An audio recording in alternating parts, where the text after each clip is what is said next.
Good evening and welcome. This is the next in the series of courses, fractalu.com, Fractal University, and it is December 13, and this course is Fractal Heart Rate Variability, the story of heart coherence biofeedback, and the new iOS heart HRV Biofeedback application. I am Dan Winter, and we have a guest with us this evening. It's Patrick Botti, who is an expert in sacrocranial and programming for our new heart rate variability.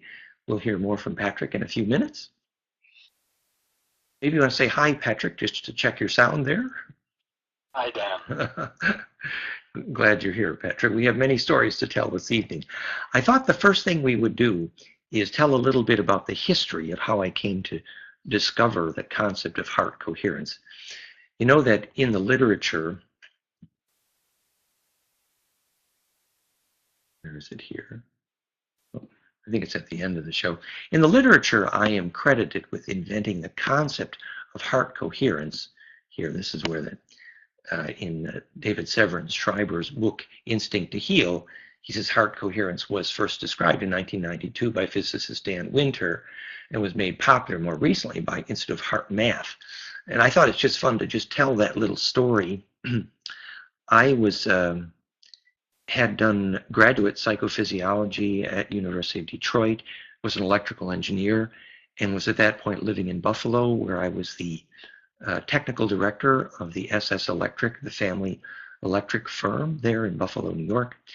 And Dr. Bruce Middendorf at Millard Fillmore Hospital invited me to set up my little proposed experiment there at his biofeedback and sleep research lab. It was called the Dent Neurological Laboratory at Millard Fillmore Hospital, Buffalo, New York. And there was a sleep research lab with what is related to or essentially a polygraph there. And my graduate work in psychophysiology meant that I was a polygraph expert, not in the sense of a lie detector polygraph, so as in law enforcement, although that is related, but my expertise was in the 8-channel psychophysiological variable polygraph that we built, that I helped build with Dr. Albert Axe at University of Detroit. There, we had been the first group with Albert Axe, who was one of the founders of the concept of biofeedback. We were the first to discriminate fear and anger in electrical terms, so there was an electrical fingerprint for emotion. So I had formulated some ideas about how to measure emotional coherence. And so I set up, well, I had the help of another wonderful engineer at the time. His name was Scott Woodward, an engineer at University of Buffalo. And he had a spectrum analyzer that he was willing to collaborate with me. And so we set up an EKG preamplifier and a spectrum analyzer in conjunction with the polygraph equipment at the sleep research lab there at Millard Fillmore. And we were looking at the heart harmonics, you know, in the spectrum analyzer. And Scott was intelligent enough to realize that the good place to look in the harmonic analysis of the heart when you're looking for interesting things like emotion was in the low frequencies, similar to what is done for brainwaves. So when we look at around 0 to 30 to 0 to 40 hertz, the low frequencies in the power spectra, the harmonic analysis of the EKG, and if you do the sampling rate, you know, relatively real time, like 2 to 5 second windowing kind of thing, you see these beautiful little harmonic series. And we had, actually, this is sort of a classic fairy tale kind of story, but we had with us at that time a friend who's a healer, who's pretty famous. His name is Foster Perry. You've probably heard of him. I think one of his books is entitled When Lightning Strikes a Hummingbird. And Foster Perry was actually with us, his business even then, he's quite young, was as a healer. So as a healer, sending coherent emotion is what you know how to do. So at one point there was a film crew there in the hospital filming what we were doing, and they were making a film for the children in China. That's what they're saying. So at one moment the film crew puts their camera on Foster Perry, and he says, Foster says, now I'm sending love to the children in China. And sure enough, just at that moment on the spectrum analyzer, we get this amazingly coherent cascade harmonic series. It looks something like this right here. In fact, I'm going to blow this up now. This is when we first discovered the concept of heart coherence. If I can bring this down here, yes.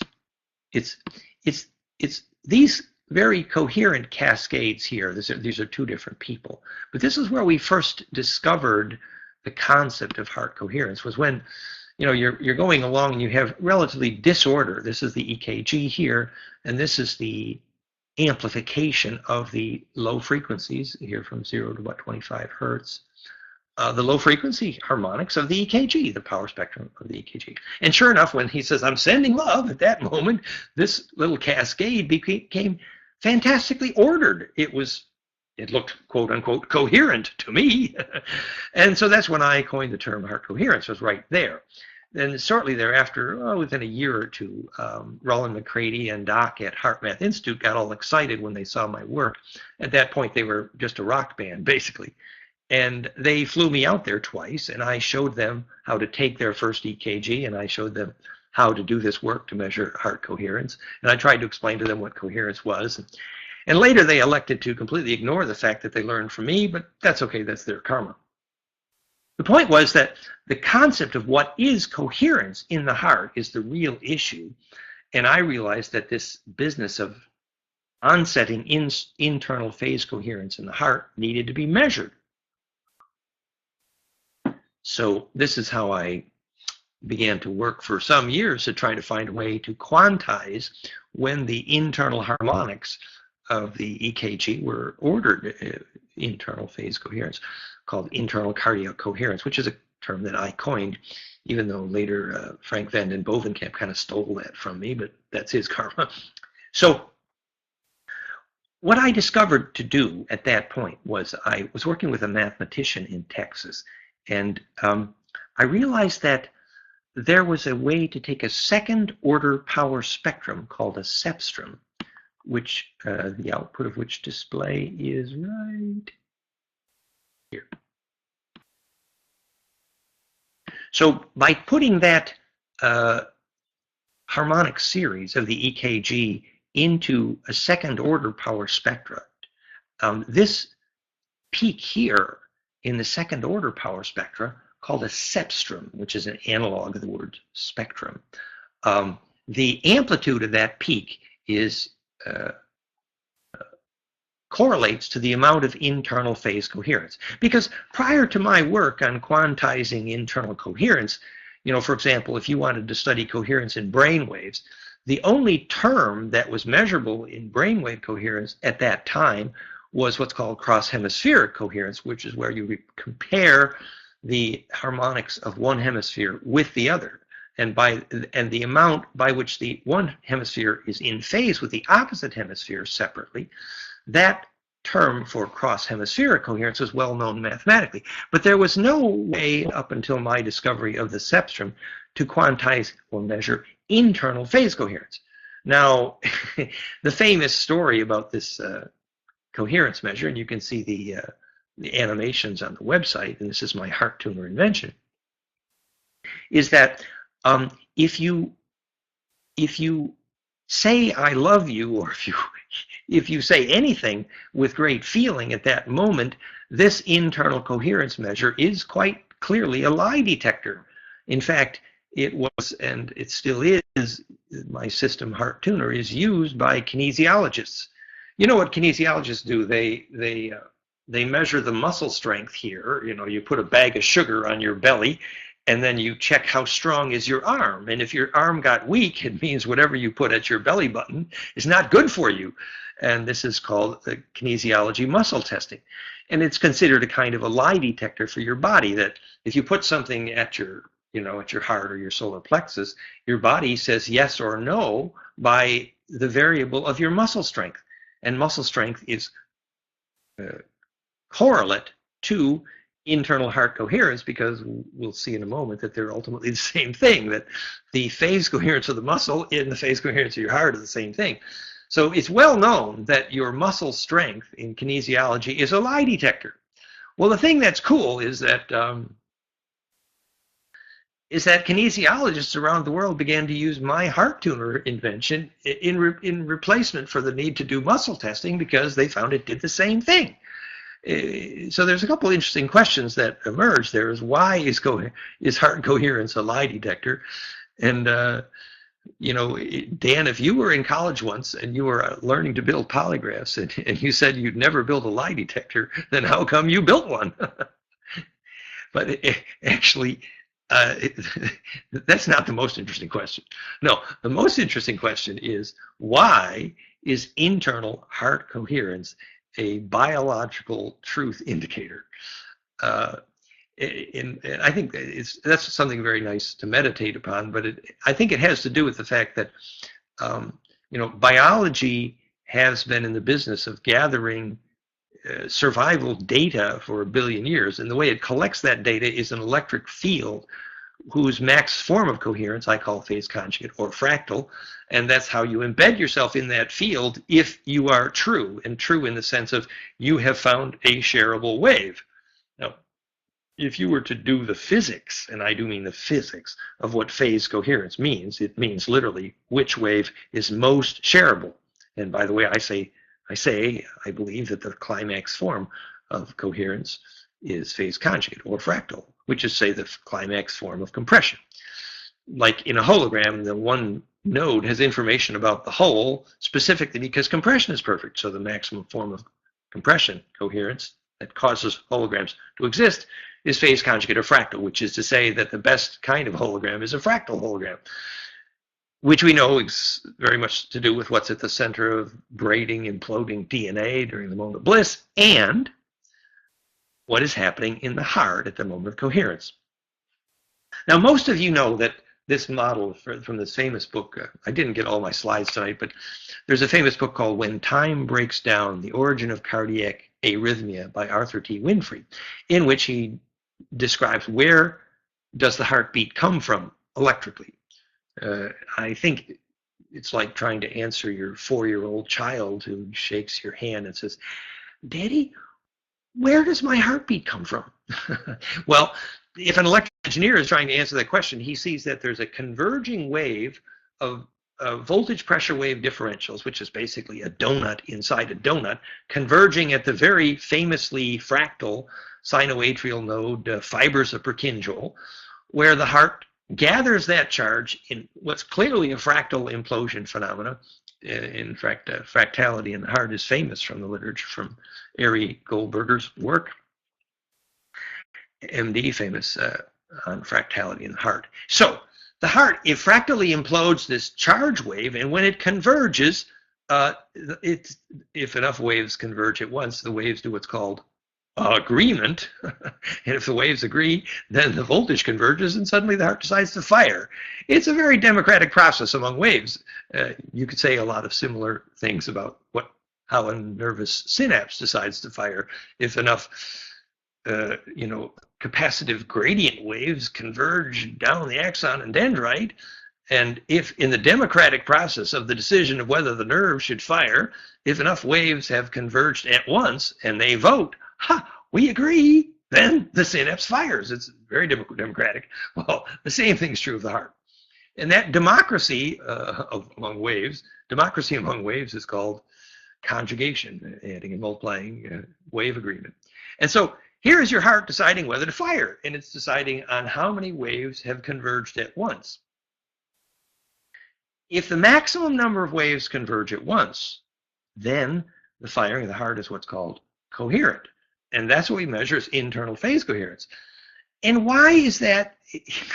I mean, okay, obviously, the electrical waves have voted in your heart and decided when to fire, but why is that kind of a consensus process also among your ancestors deciding on, what is a shareable intent, in the sense of your ancestors whisper in your ears their greatest yearning at the moment of their death, and you gather that together, and that's how your heart decides to fire. Maybe that's too romantic, but the idea is that basically since biology, we know that hydrogen is a fractal phase conjugate structure, my equation. We know that DNA is a fractal golden ratio phase conjugate structure, implosive. We know that, all of biological limb structure and every protein is based on golden ratio. So the whole structure is golden ratio, implosive, fractal phase conjugate, meaning that the DNA radio, mitogenic radiation, all of biological kingdoms are basically an agreement producing constantly checking for consensus.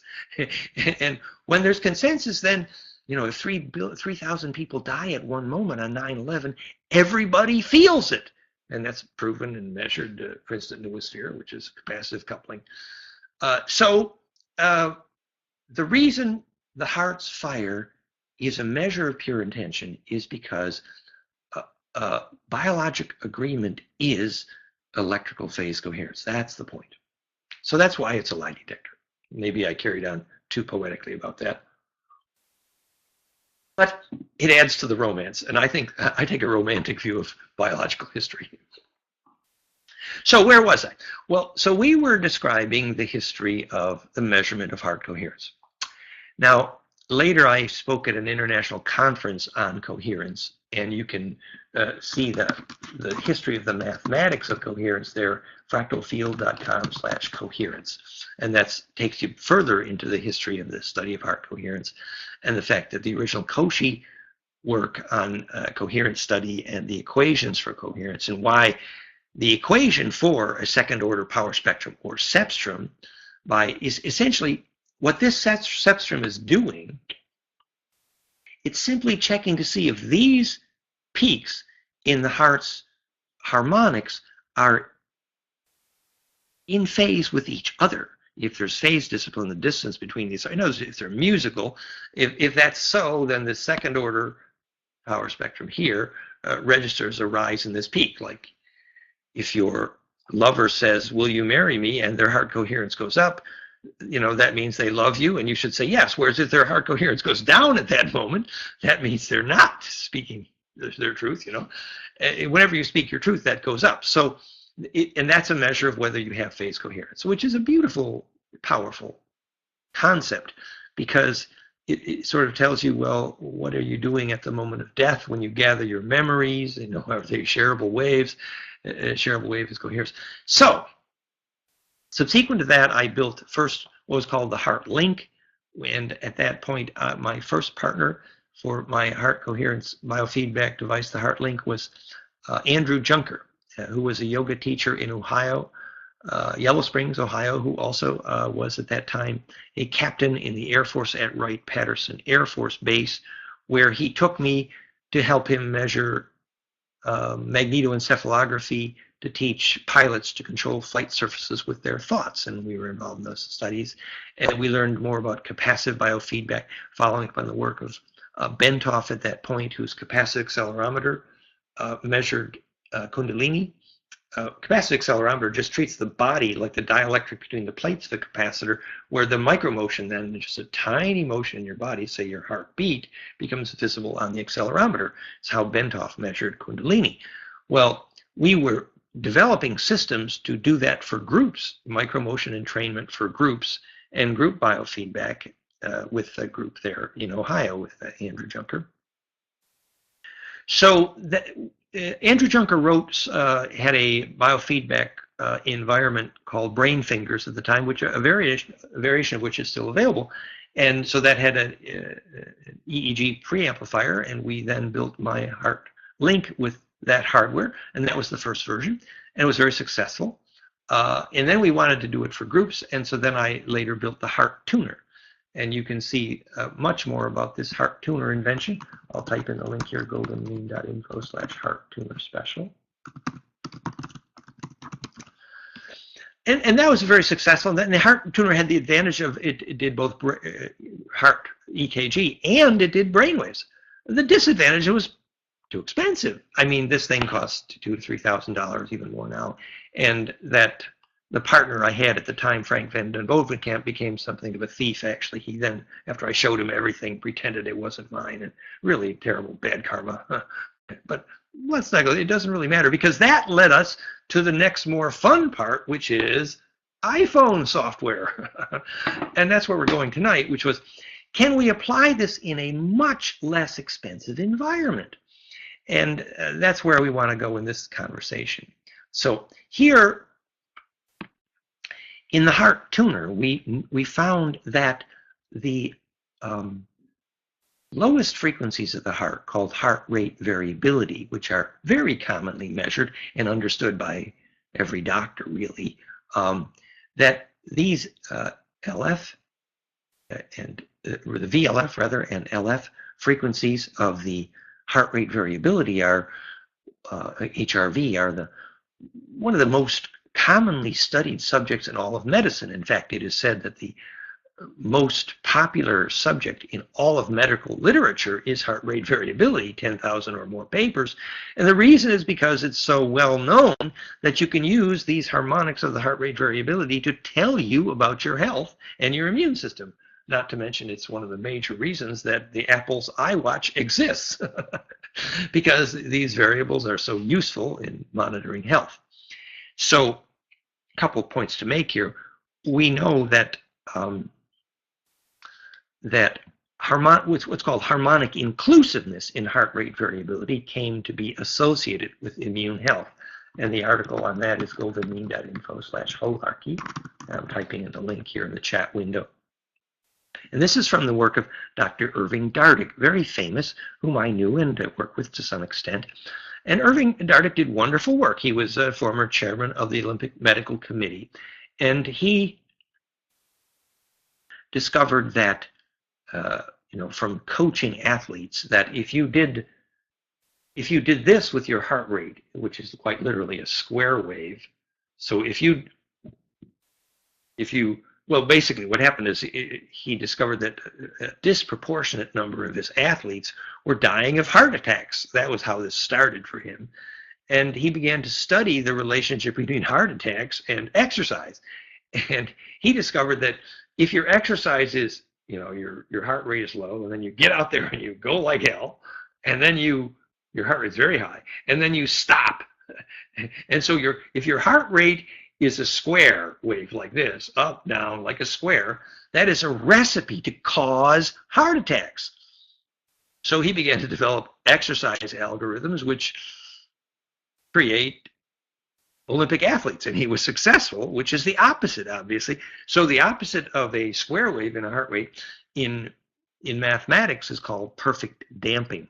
And perfect damping, even though Irving Dardick didn't go into the mathematics very much, and he said to me, he says, well, you do the mathematics.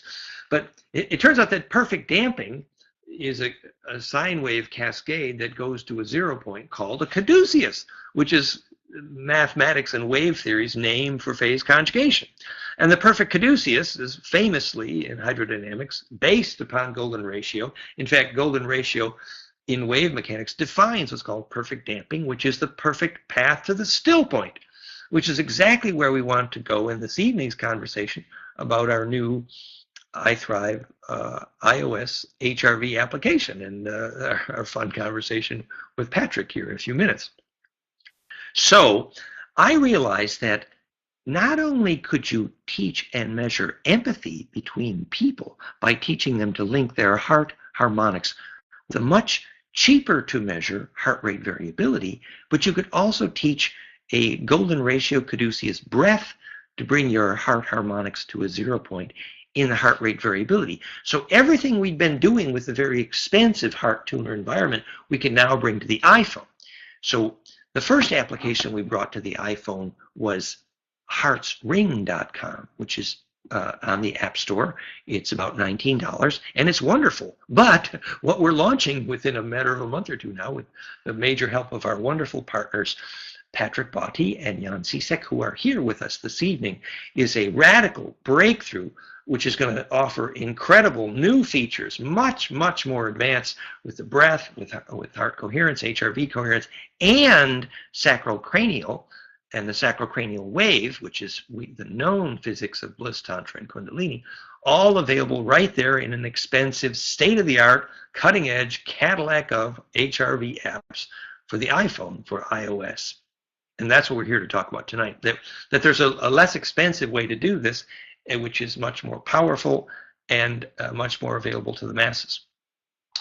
So I wonder, Patrick, should we maybe tell your story a little bit here? Are you ready? Yes, sure. Okay. So everyone, I would like to introduce Dr. Patrick, well, I should say Dr. Patrick Botti, who is, his background is it osteopathic, Patrick, right? I'm a biologist, but I've learned osteopathy. I see. But you had a practice for years also, did you not? Yes, yes. We met Patrick at conferences we did here in South France on the physics and science of the Grail mysteries, and the Grail mysteries were about compression and fractality. And we got into these wonderful conversations with Patrick about his healing work, and I realized that his understanding of how heart rate variability worked was profound, actually. I was very impressed. And the relationship of HRV study to sacrocranial work, you know, the spine liquid pump that is so essential to immune health and Tantra and Kundalini. And that's what we'd like to have Patrick talk about tonight. So Patrick, would you like to talk a little bit about your background and how you came to connect HRV to sacrocranial work? Yes, sure. Well, in fact, I had once a very big back problem, and I went several times to an osteopath, and it was solved, but coming back, and then I went to a sacrocranial practitioner, and I had a very strange experience, and I didn't understood what was happening, and I wanted to understand how it was working, because he told me he was working on a wave, that he can feel a wave with his hand, interact with this wave, and well, I didn't feel this wave, so it was very surprising for me, and so I decided to try to understand what was this wave, and then I got a cursus on sacrocranial practitioners, and so I did it for several years, and the problem was that to catch this wave with your hands, you have to be confident, you have to, well, it needs a lot of times to get it, and because adults don't get it easily, but children get it immediately, and we lose it at about 5, 6 years old. And so I've learned to catch this wave, to feel this wave, and so I was looking for something that can display this wave, something in material that can display this wave. Maybe Patrick, we could tell just another little story about that. It's so important that people think about that. See, Patrick is talking about the skill where when you put your hand on the fascia, the soft tissue of another person, if you're very tuned in, you can feel the low frequencies of the spine liquid pump, the Meyer wave. They're called the tidal frequencies. Just real quick, fun little stories. When we were measuring the ability of people to hug a tree and affect the harmonics of the tree.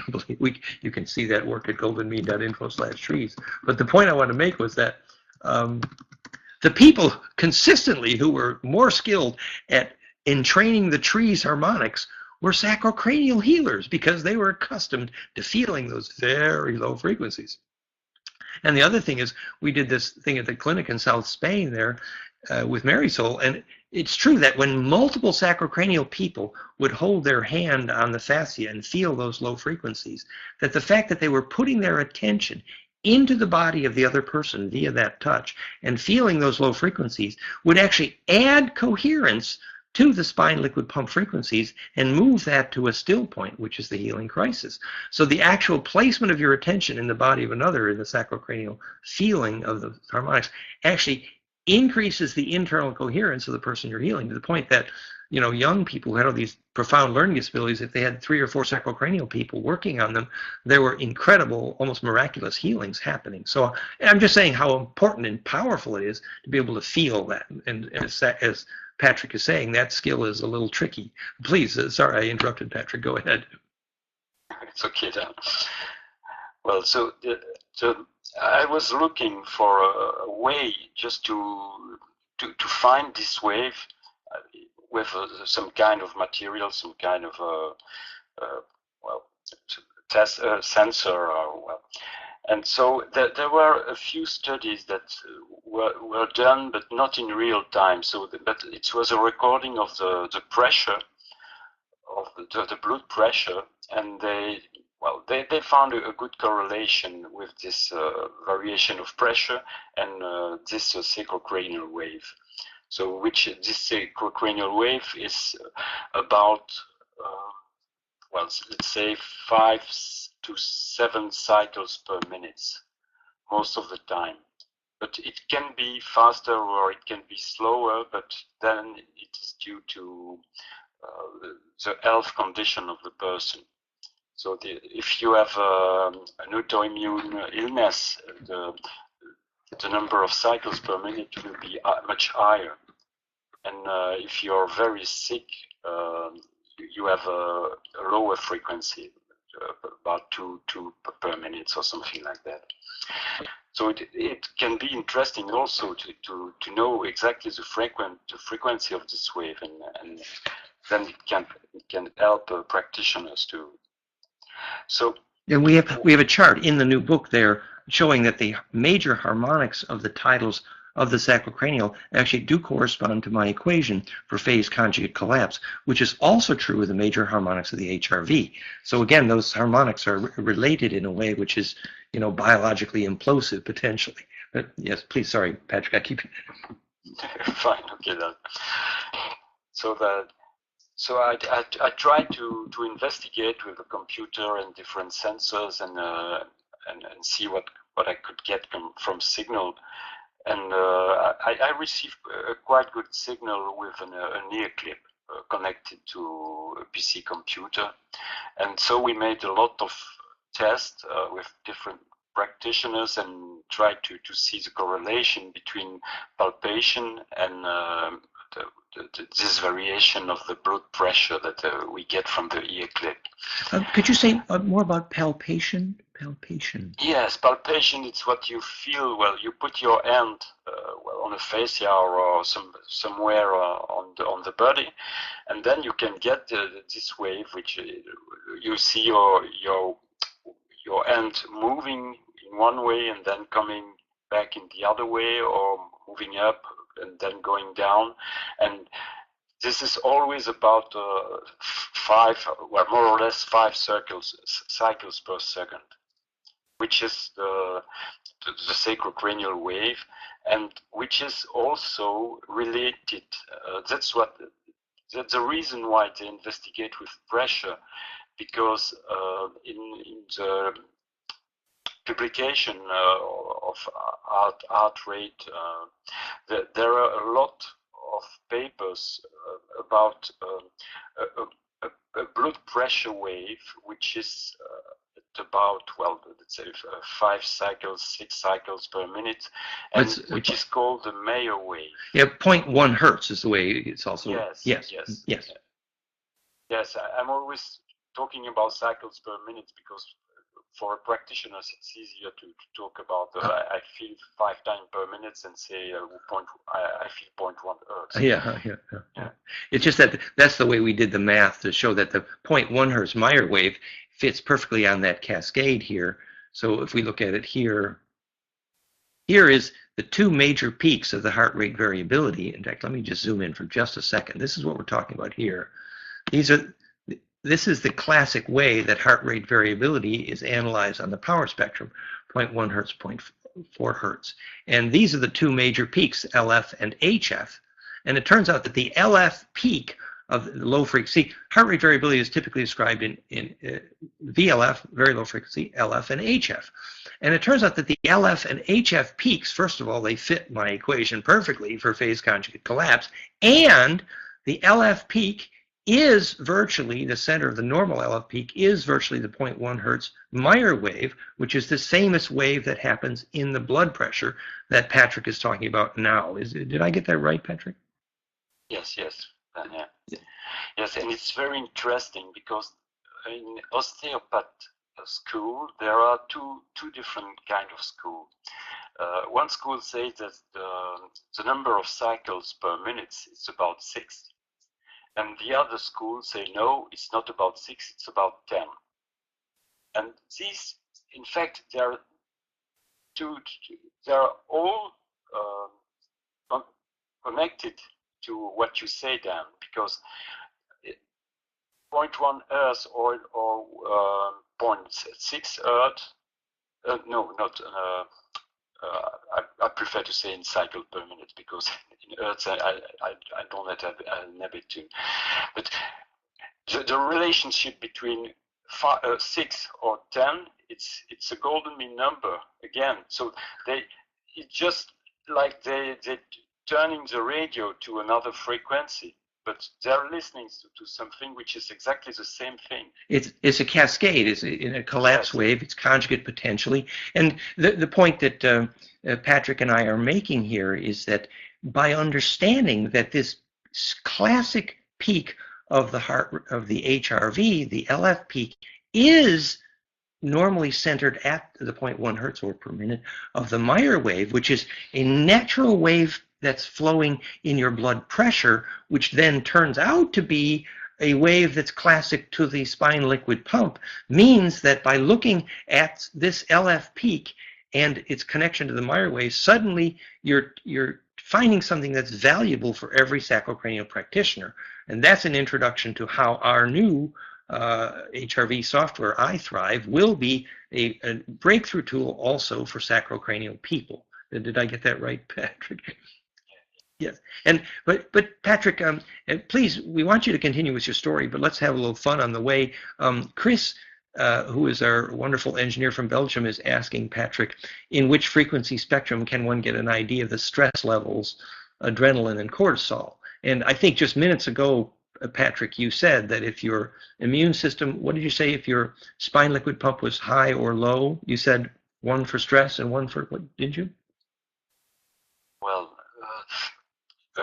about stress, I think that stress, you get the level of the wave is not, well, the peak is not so bigger when people are stressed. But I don't think that stress can really move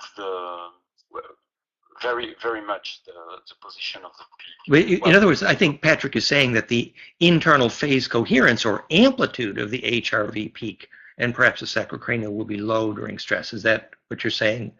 That, in other words, there's not that much coherence there during stress, which is certainly true in the EKG, I know.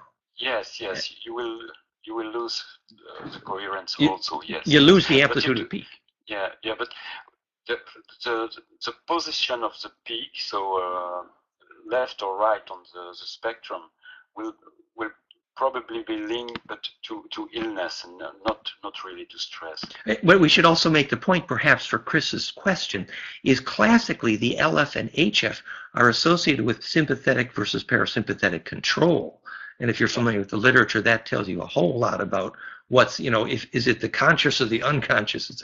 I mean, that's a simplistic analysis, but LF and HF is classically associated with, if you have more HF in your HRV, you have parasympathetic emphasis, whereas if you have more LF, it's more sympathetic, which is to say more unconscious control, et cetera, which is a major indicator of many things, parasympathetic versus sympathetic innervation. So it's a deep and wonderful science, is the point to be made, perhaps. And in terms of Chris's question about adrenaline and cortisol, well, there's probably a connection between adrenaline and sympathetic, parasympathetic, so you could have an interesting conversation there. But I'm sorry we keep interrupting you, Patrick, but we're having fun. But please, we want. Yeah, but well, now we have a beautiful device, so probably it would be easy to make these kind of tests and see exactly what's happening. The iThrive. We're going to see it here shortly. Yes, please. So go ahead, Patrick. Sorry. So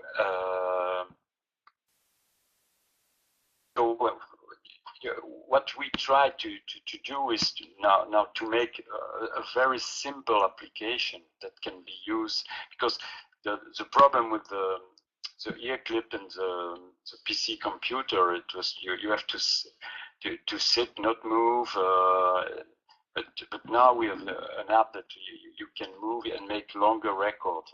It will be very easy now. And so, according to what Jan said before about this coherence, the problem with the iPhone app was that the coherence that Dan showed you on this art tuner was related to the raw signal coming from the EKG.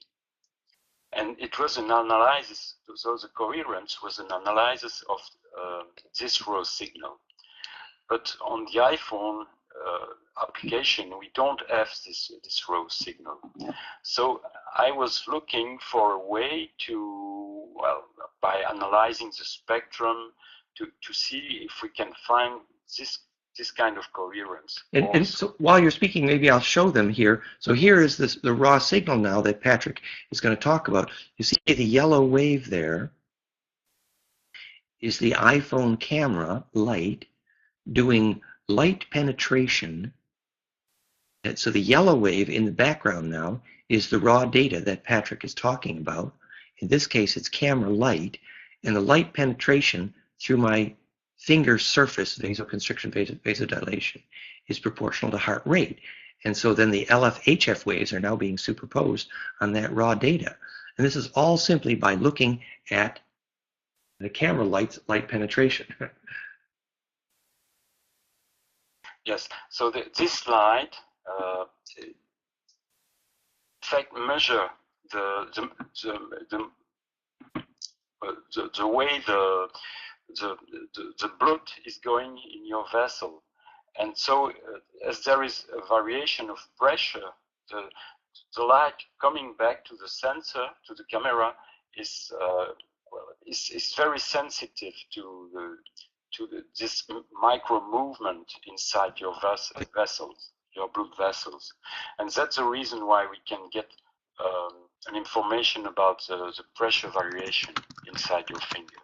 And this is why they say that the order of the red hand was those who had not lost the skill to vasodilate, which is to say to relax enough to let your blood come to the surface. And if you're cold or if you're highly stressed, which is to say you have the white hands, then this device isn't going to work very well because your blood is not coming to the surface, which is vasoconstriction, vasodilation. I have a lot of background in that area because vasoconstriction dilation was how we learned the difference between fear and anger in electrical terms. Anger, you vasodilate, and fear, you vasoconstrict.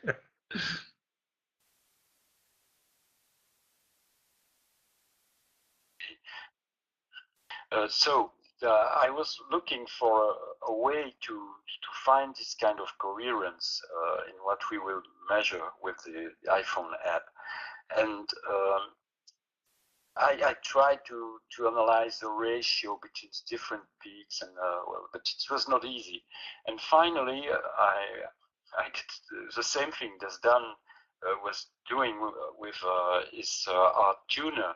So I tried to make a second order FFT, and about the HRV signal, which is right. This is the third order. Is that right here? Yes. I'm coming there. Yes, sorry, I keep interrupting. Please go. So, but with the second order FFT, we got some information, but it was not really what I was looking for. So I tried to make a third order FFT, and then it's quite nice because we get a beautiful peak. But this peak will give you the coherence of your breathing cascade. So that once you have a connection to your sacrocranial wave and you really breathe on this sacrocranial wave, you get a very, very beautiful peak on this third FFT. And this is what's so cool here about what Patrick is doing, you see, because before with the heart tuner we had to charge $2,000 to $4,000 to measure heart coherence, and suddenly we have a way of doing it very elegantly with the HRV, very inexpensively, and at the same time now we're emphasizing breath coherence as the correlate to heart coherence in the sense of HRV coherence. So, which is to say, breath coherence is the yoga of everything, so I'm very excited what Patrick has done. So, and Patrick, you're very patient with me because I keep interrupting you, but please continue. Please continue. So that's well, maybe Dan can explain it better than me because my English is not easy and not perfect. But the difference between what ArtMat asked to do with their biofeedback device, they ask you to breathe on a certain frequency. Yeah, breathe at one frequency. Yeah. Yes, on a fixed frequency. But the problem is that your body doesn't like to be fixed. It's living, so it's always moving, always changing, and so your sacrocranial wave is always changing just a little bit, also inside your body. And once you have learned to feel this sacrocranial wave inside your body, and then you go to make a meditation or a relaxation, just breathing correctly on it, you get this beautiful coherence of breathing, and you get this big peak, this big pink peak. It's shown here. Which is the result of coherent breathing, which is more than breathing at one frequency. It's long-term coherence, which ultimately may be a breath coherence that goes down a collapse wave, a caduceus, to create the still point. Because in one sense, the perfect breath is a breath wave that produces a still point, which is clearly known in the sacrocranial practice, where you're feeling for the spine liquid pump to gradually stop. And if that happens, there's a compression wave, and after that still point, it's supposed to emerge more phased coherent. So it's called the healing crisis, and it's generated by creating a still point in the spine liquid pumping, which is related to creating a still point in your breathing, sometimes caduceus fire breath. And that's what Patrick here observed, in fact, was happening to many of the people who tried our Therify plasma healing system, which uses phase conjugate to create a still point. So it's all about access to still point and the climax form of coherence that gets you there.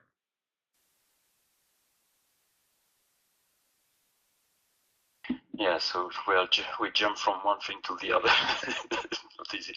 So this is one analysis which is done with this app, and just to see while you breathe accordingly to your body with a slow breath of about 6 times per minute, and then you can see the coherence of your breathing. So your connection to yourself, in fact, which is also the connection to your sacrocranial wave.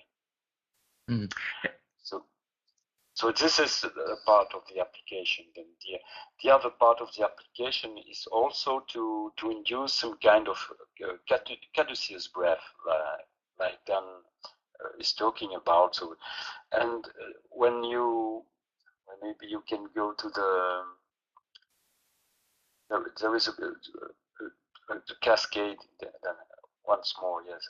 Well, maybe it's showing at the end there. You had that cascade. Yes, I think it's in the end. Yes, you had. I think it's this one. Was it this one? Yes, but I think the previous one. Can you show the previous one? Yeah. Okay. Yes. Go ahead, please. So you see, yes. So this is 2 minutes of this kind of caduceus breath, and you see the beautiful cascade you got in your HRV. And this is induced with the program. And just to be clear, so the red on top is that the raw? HRV. That's the actual HRV heart rate interval, you could say, and the blue here would be, is that LF or? Yes, it's the LF. Yes. So this is the amount of energy in the LF component of your HRV during that breathing cycle. Look at that beautiful cascade to a 0 point. And down here, you have, why don't you explain these 3 peaks here also?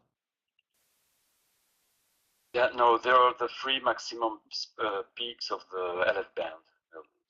Well, it doesn't have to to do really, but well, it's display on the screen. This is the screenshot of the real-time screen.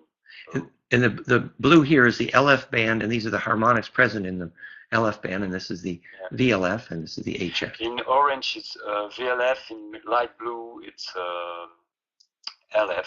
And well, we don't see it on this picture. There's a part missing on the right, which is HF. Yeah, we cut. Oops, sorry, but that was my fault.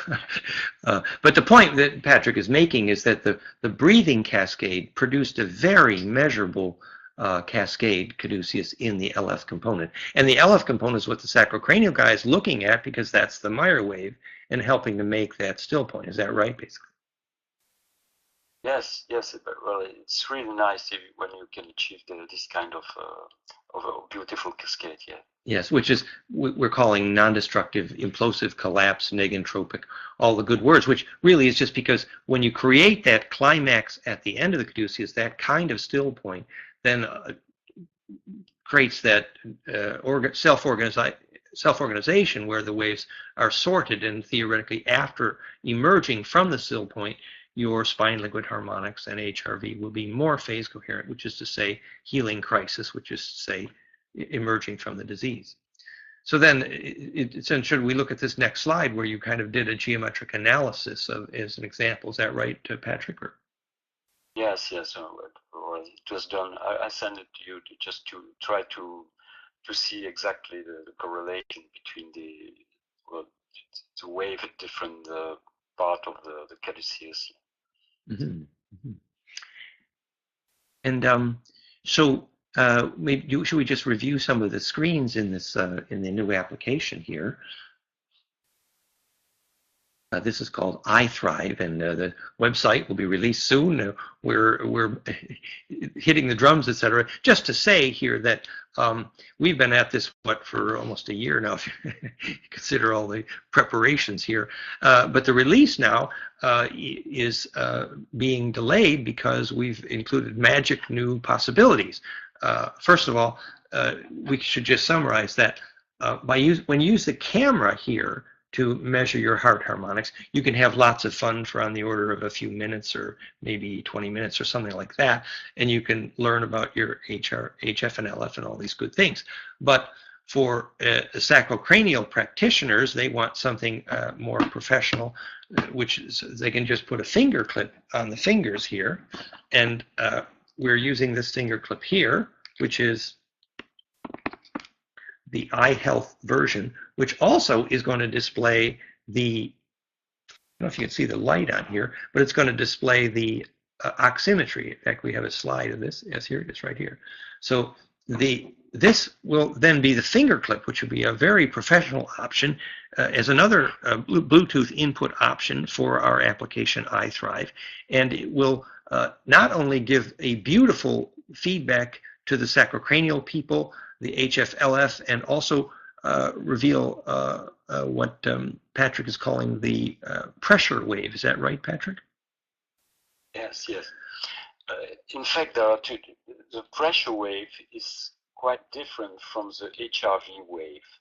They are all in the LF band, but the pressure inside your vessels doesn't follow exactly the HRV, and the more you are working in practice with breathing in a coherence way, you get the best fit between these two curves. It's a shame because we cannot show you, but no, normally we have to. Maybe then you can go back to previous. I don't know. I was just showing how the device shows the oxygen and the. Go a little bit. No. I don't think it's on this slide. It's not appearing. I don't have the pressure wave stuff here. I didn't. No. Okay. Sorry. Well, maybe let's talk about the app in general. There are two parts in the app, so it's possible to make short-term record with the camera sensor. to make breath practice, and also to see the shape of the sacrocranial wave. And there is another part in the app which makes long-term record. And for the long-term record, we are using a polar chest. Yes, we have that here. So the point was that, when doctors need to do a medical analysis of your heart rate variability, they use a chest strap, which is actually very comfortable to wear, and you can wear it overnight and do an analysis of your heart harmonics overnight. In fact, that's how we started on this when we saw the BBC 1 hour special about how many people were going to the hospital to get this kind of chest strap to analyze their heart harmonics for overnight and for a day. And this is how Irving Dardick did his breakthrough medicine as well, because classically, he would find someone who was working in their office and there'd be 4 to 6 hours a day when their heart rate variability was flat.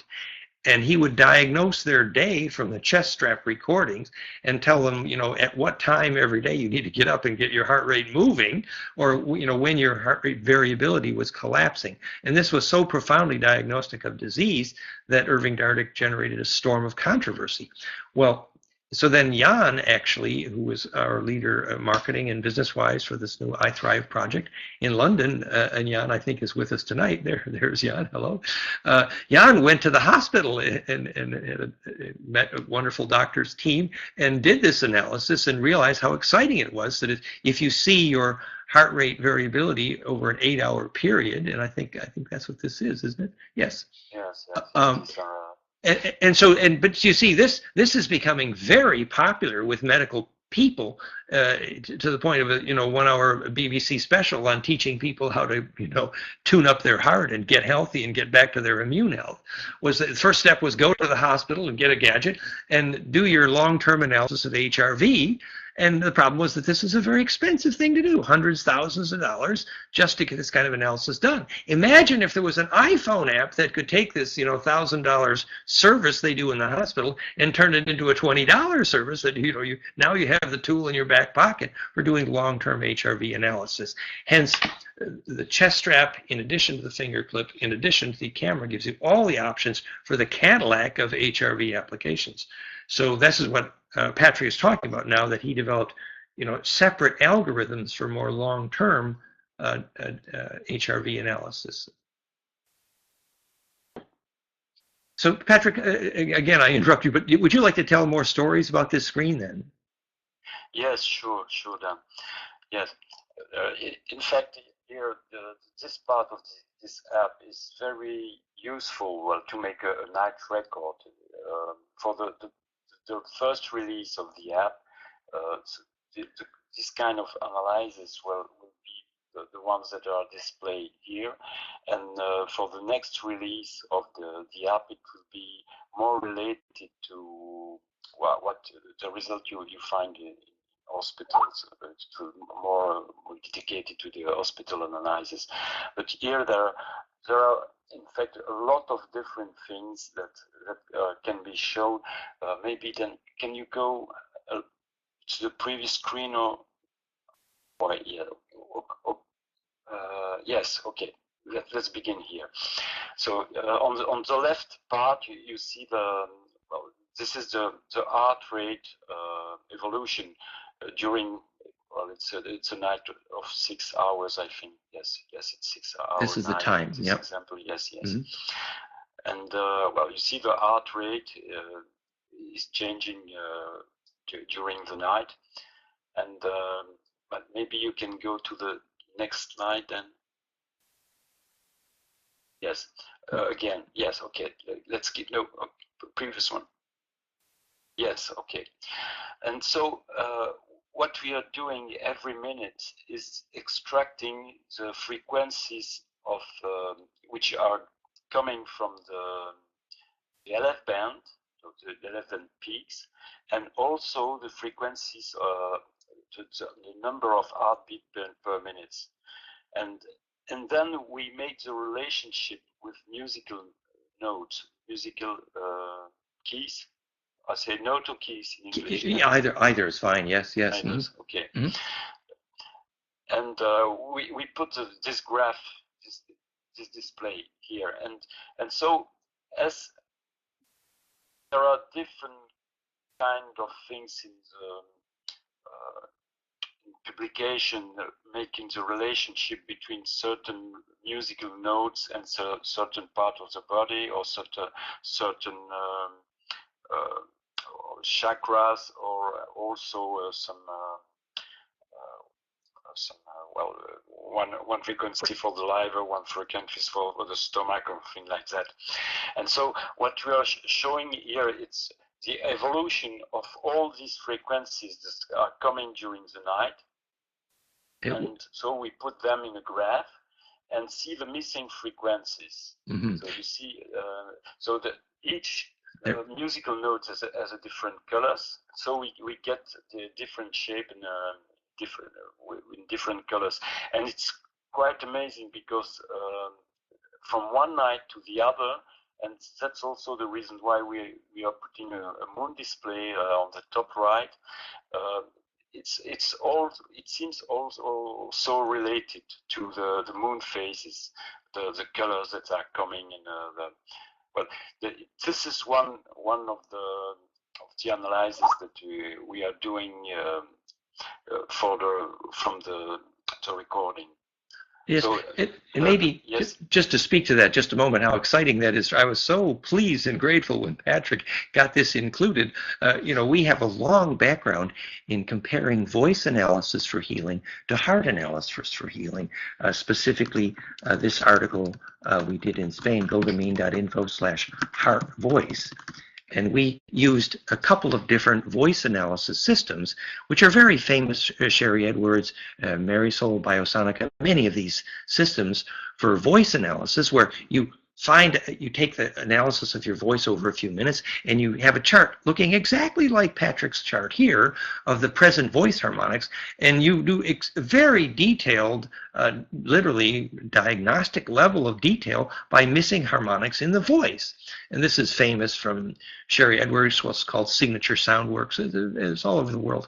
And so then we did this study in Spain here at this article, goldamean.info/heart-voice, and I should have put some of those graphics here too.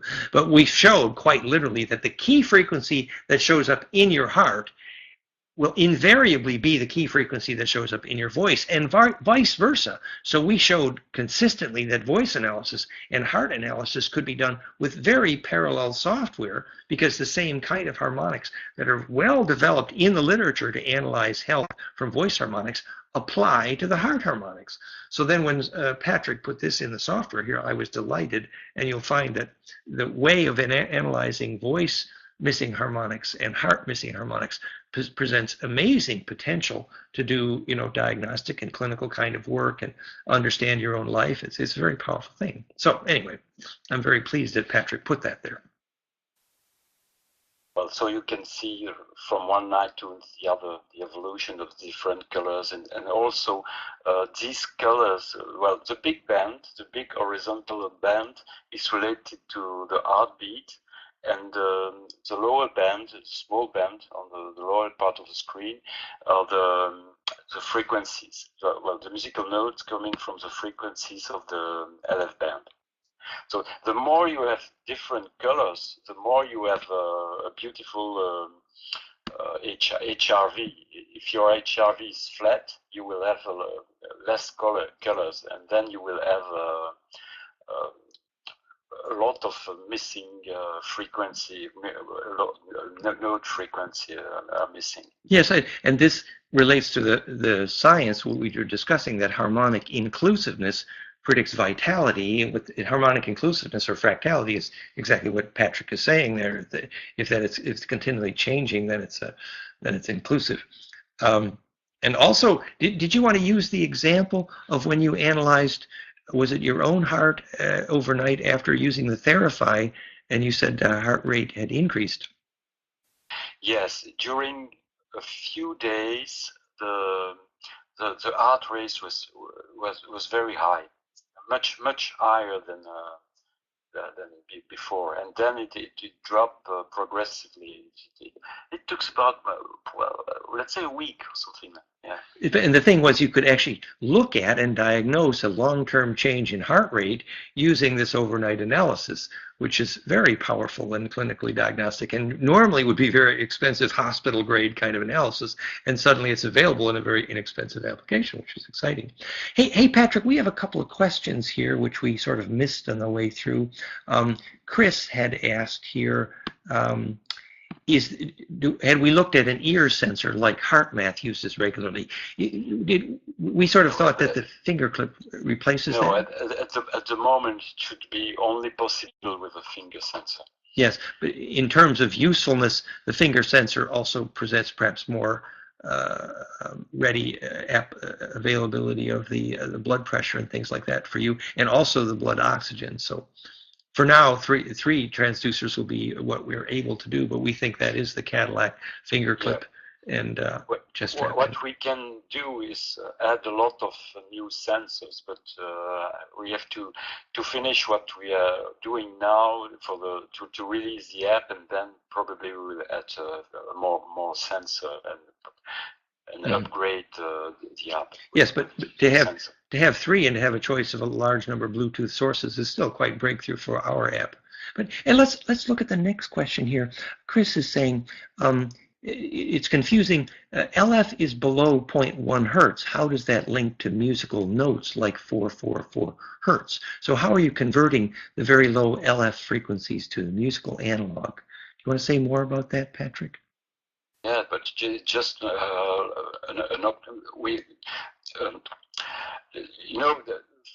frequency, when you take a piano keyboard, you have C, and then you go to B, and then you begin with C again, and then you go to B, and then you begin with C again, and so that's this kind of scale that I'm using to yes, and to say that in engineering terms, we need to remember here that Chris is a high-end engineer also. You met Chris, Patrick, but I think, which is to say, simply octave cascades is the short answer, really. So very accurate octave cascades, powers of two. Yes, octave. Yes. Simply, yes. And then Chris is also, Sven, who is it your relative, Chris? Sven is asking, once the missing frequencies are known, how does that translate to adding the missing frequency? Do you mean by therapy, or is it also possible through specific breathing rhythms? So you found a missing frequency, you could actually choose a breath harmonic to, is that what we're saying, Patrick? Yeah, there are a lot of ways. You can put glasses with different colors. Like Marisol is doing, Yeah. Then, exactly. It's possible also just to listen to some specific music. Yeah, it's really true. So supposing you find that, for example, consistently the missing frequency in your heart or your voice is the key of E, well, there's a lot of ways to fix that. One is a breath harmonic. And by the way, that in the breath harmonic, there's a choice of ways to breathe that in the choice of how to apply your breath harmonics, there's a very detailed screen of choosing breathing cues to use the bar to actually choose a different breath frequency, so you can do it with the breath. But as Patrick is pointing out, what Marisol did beautifully was she took a prism in the sunlight and calculated which actual color harmonic was inverse to the missing frequency in the voice, and we demonstrate there at that article, goldenmean.info/heartvoice. Clearly, you can use a very coherent color to replace a missing voice harmonic and heal dramatically. And it was very interesting that we also found, or she said usefully, that the missing voice harmonic could be replaced by a color from a prism from real sunlight, but not so easily by a synthetic light through a filter.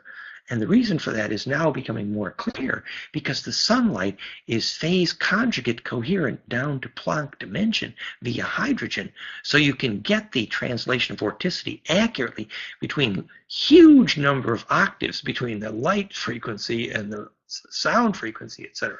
So phase discipline across broad spectra requires the kind of discipline that comes from sunlight or phase conjugation, which is exactly where Therify is going with this. So it's very, again, this is a very deep and beautiful subject of how you use light harmonics to repair voice harmonics to repair heart harmonics, and they all fit in the same phase conjugate coherent cascade. It's a beautiful thing to be thinking about, and we can't do the whole conversation tonight, but it's very fun.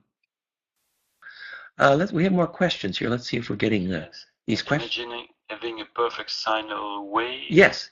Yes. Chris says, imagine having a perfect sine wave in HRV. Would that be bad for vitality?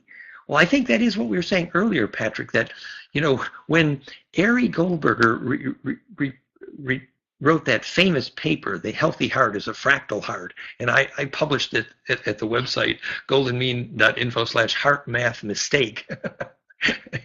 Because Ari Goldberger showed very clearly that an HRV wave that goes up and down like a simple flat sine wave was like, your immune system is toast and you better go to the hospital quick and you're in big trouble. I mean, it's the short version of the story, because, a monotonic HRV is clearly immune system collapse, actually. But and not that it's fatal to breathe at one frequency for a while, but in the long term, as Patrick was saying, harmonic inclusiveness is not a single frequency. Yes, and even breathing on a fixed frequency, it's really better to try to make a connection to your body and breathe according to your body, and then you don't get this beautiful sine wave, but you get beautiful coherence peak. Yeah, and in fact, so I'm putting that link here, the Heart Math Mistake article. I talk about how the Heart Math misunderstood how to measure coherence because they never really did.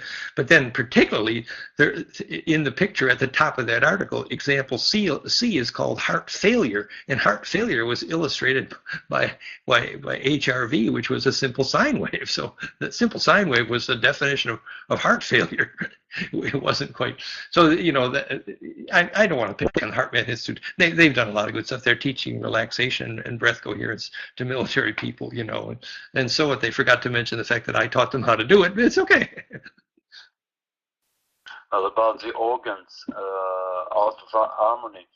Well,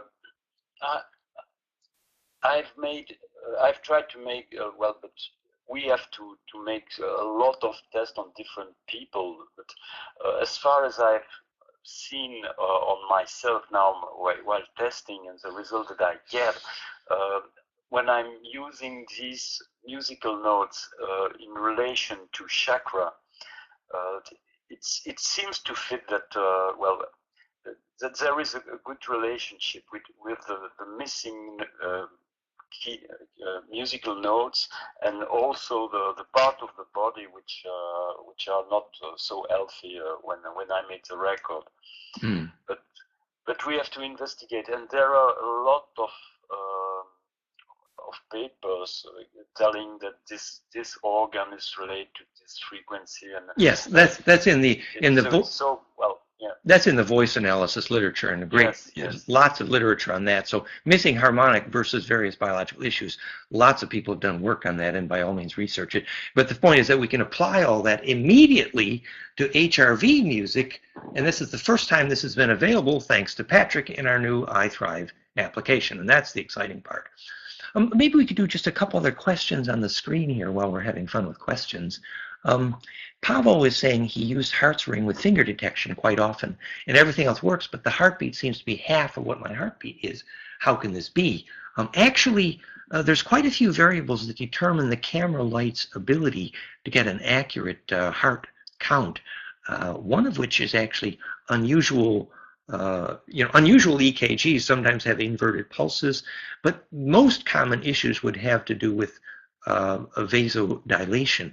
For example, if you tried it in a cold environment, we were clear that you can't use this if you're cold. Actually, you have to be warm in order for this to work. That's just one example. But actually, Pavel, if you're having issues in that way, we would love to have you be a beta tester for our new software, because we think Patrick has done just a world-class job of getting clear real HRV data from the camera after many months of work and experiments.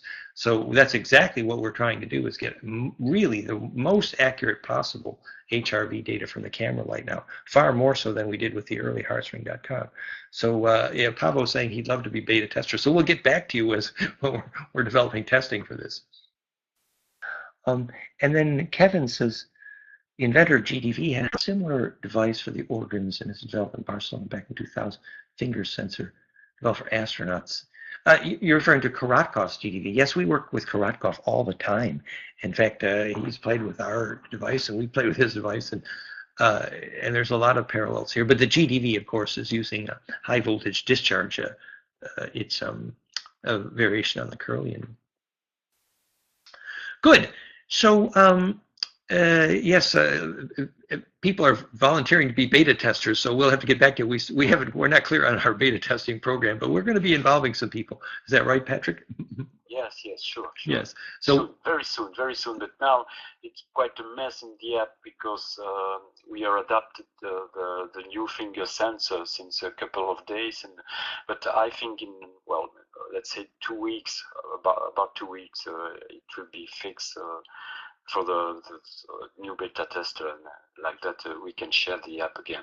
Yeah. Which is wonderful. You see, the idea is that with the finger clip now, we will also, in addition to being able to offer a very handy version of this for sacrocranial practitioners who want to see that LF peak and actually confirm what they're feeling in the fascia with the minor wave in the spine liquid pump. But in addition, that finger clip is going to give us a very sexy feature of revealing blood oximetry. Blood oxygen. I mean, how many times have you been in an airport and they shut all the windows and you know that your blood oxygen is crashing and you want to prove it, that they're threatening your health by refusing to open a window? But the other more fun thing is that if you're teaching breath coherence, what more useful thing can you do is show that the oxygen is reaching your blood. 95 to 100% is healthy for blood oximetry. And I notice, like now, if I'm talking too much and not breathing enough, I would deep breathe for a while and my blood oximetry would go up to 95, 96%. So displaying blood oxygen will be a wonderful parallel here. In fact, to teach breath coherence, which is a form of yoga as well as a form of controlling sacrocranial. In fact, Patrick and I were having a fun conversation just a few minutes ago about what did you say, Patrick? That when you breathe to a still point properly, then your blood oxygen does not crash even though you stopped breathing? Yes, we still have to investigate. But up to now, yes, it seems so. I just think, imagine how sexy that is. We have been teaching for years that the reason that a yogi can be buried in a coffin underground for 2 weeks and come out perfectly happy with no air is because during bliss, during peak perception, during charge implosion, that phase conjugate charge implosion replaces the need for oxidation in the nervous tissue. Therefore, if you can come to a still point in your breath with the proper, which is to say charge implosion called bliss, and that replaces the need for oxygen, and then you could prove it with blood oximetry, come to a still point. I just think that's a confirmation of what I've been teaching for years. So I was very happy when Patrick mentioned that. Patrick has been an answer to my dreams in many ways, in fact, of turning of what we've been teaching for years into real measurable variables.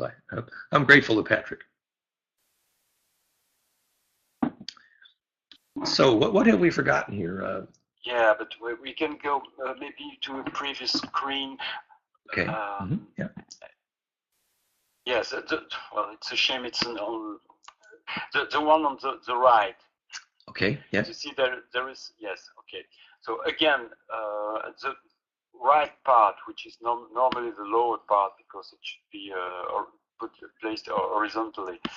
It's the data analysis according to musical notes, and then the lines in the middle of the screen are some kind of analysis of the relationship between the different bands of the spectrum. So in red it is the total the power spectrum of the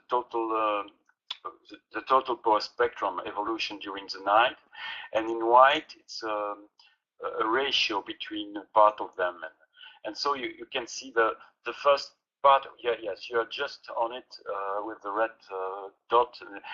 This is the first part of the night, and so it's a deep sleep.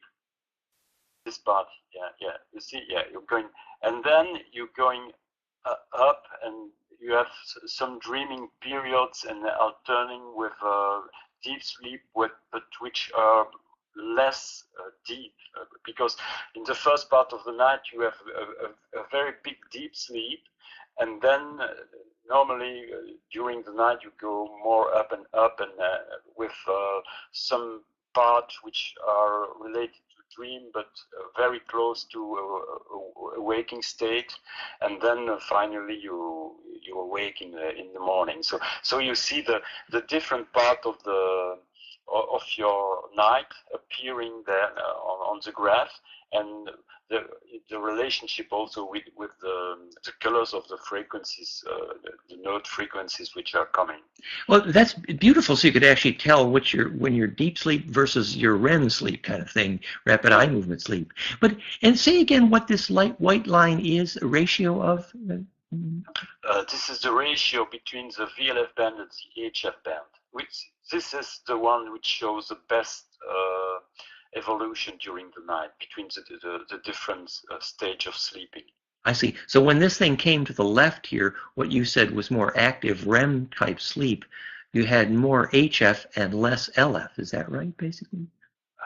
It's a ratio between VLF and HF. Oh, I see. Which fits the best, yes. I see. But you know, all these buttons which are on the right part, but it's not easy to show because it should be put horizontally. It is my fault. So you can, you can. These buttons here. By touching all these buttons, you can hide or show LF band, the LF curve, HF curve, the total power spectrum, the ratio. Well, here there are only two that are shown, and but you can show or hide all these curves and see the different result you want to see. So you have a lot of choices in your display options, and remember, these are just the first preliminary screens. We're going to have a more detailed set of sample screens with the instruction manual, which we're developing now. But this was sort of a sneak preview. That's what tonight is entitled.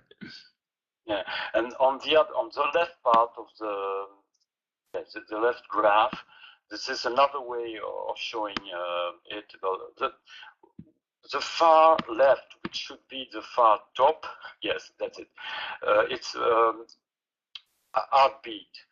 So in green, it's between 60 and 70. In the middle, no, go left. No, to the left. Then again. Yes, this gray curve you see, which is going.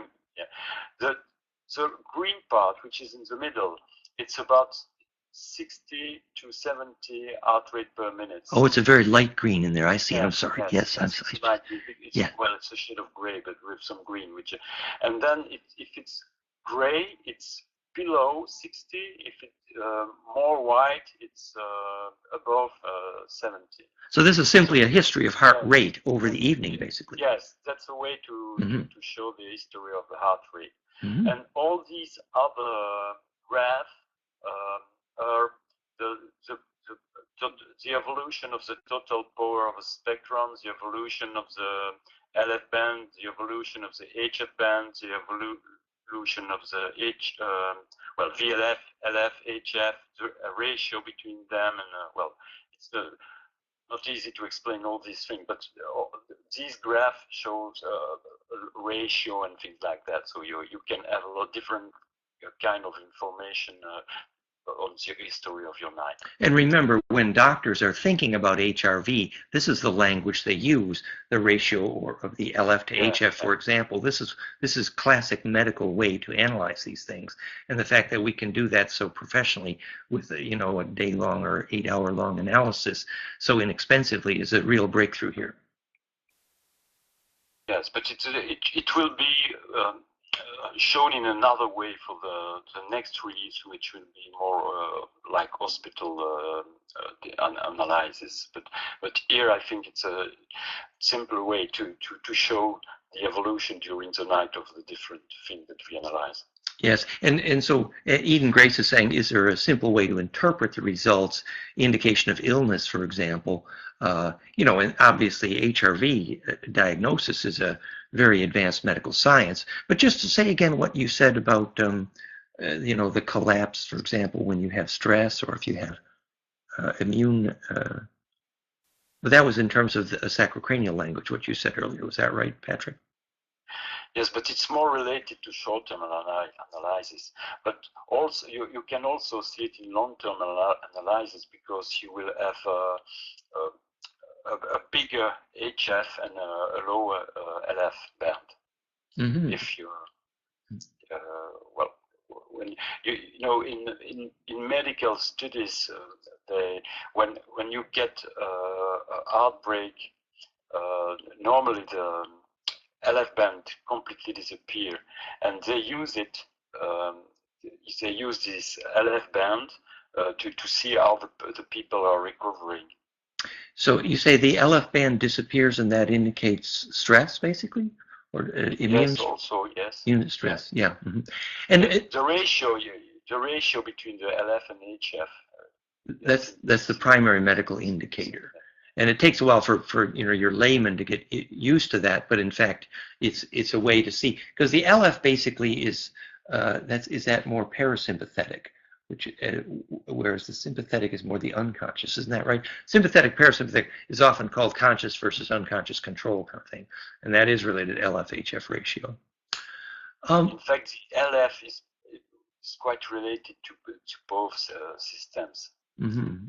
But it depends. In some papers they say it's only one. It's in some other papers they say no, it's related to both.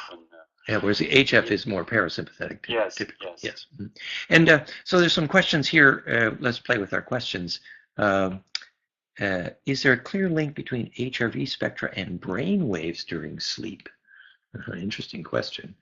Maybe since I've done so much with brainwaves, I should try to answer that, but I don't really know the answer. What I can tell you a few things of what I've learned about brainwaves. One is if you can make coherent alpha with your eyes open, which is very rare, that frequently that indicates ability to lucid dream with your eyes open. If you can make alpha at all, it generally means that the light is on inside your head. So people who develop addiction, often if you can teach them to make alpha, then the light comes on when they close their eyes inside their head and they don't need beer anymore. And delta is associated with narcolepsy and sleeping. So, very deep sleep is associated with delta, very low frequencies. And in this case, Patrick, you're saying very deep sleep is associated with VLF, wasn't it? Well, it seems so, that the ratio between VLF and HF. Which shows the best, but there are also some other indicators.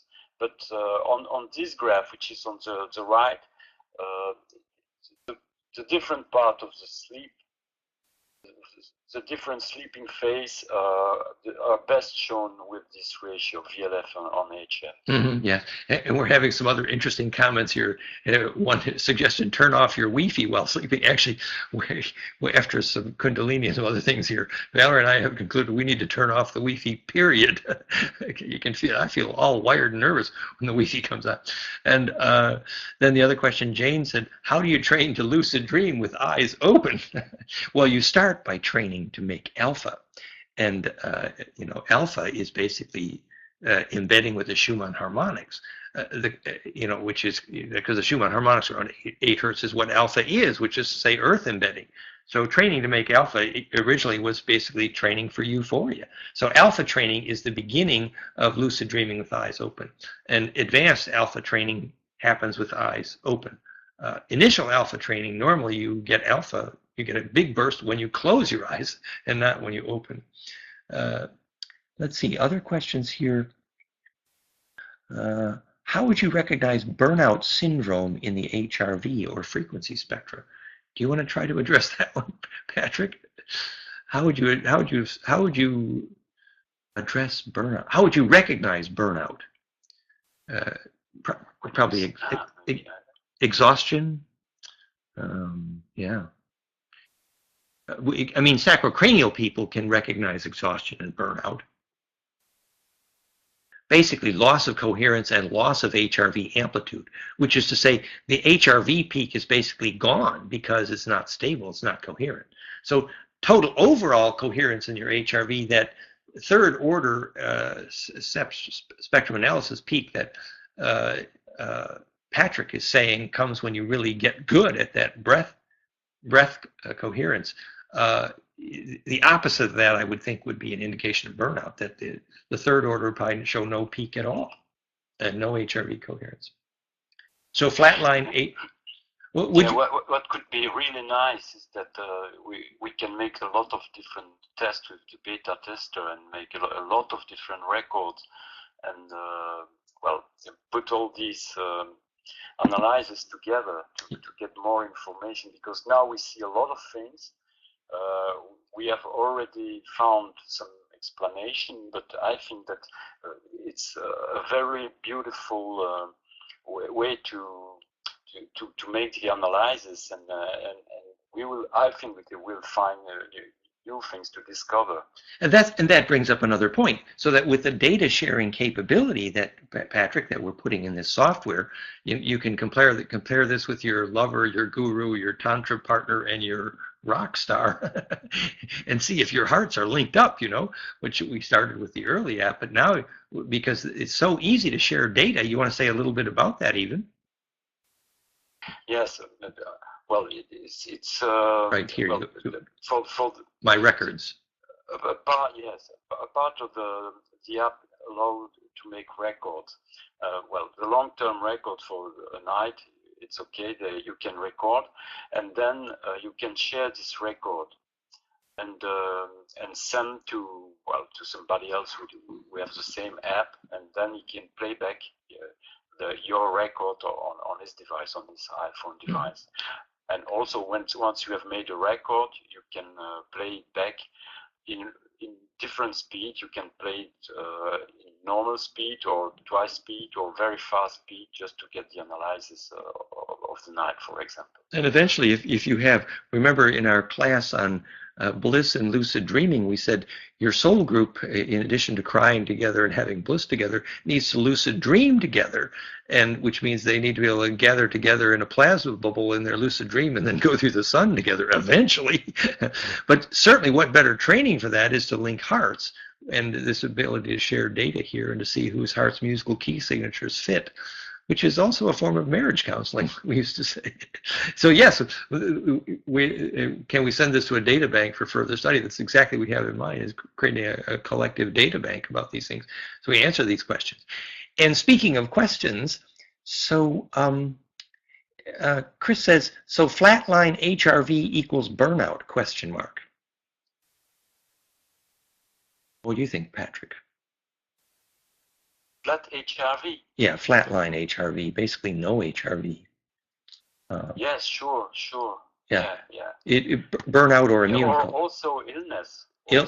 Illness or immune collapse, yes. Because HRV means variability. So if you lose variability, like when we're sitting around being computer couch potatoes all day, Valerie and I say we need to go out to get heart rate variability, otherwise it's couch potato syndrome, which equals immune system collapse. So flatline HRV would equal burnout, yes. Yeah, we have made as osteopath practitioner, we have made a lot of tests on patients, and when patients don't feel very well and they arrive, and we make a record of the healing session, there is normally when when you lie down on a table,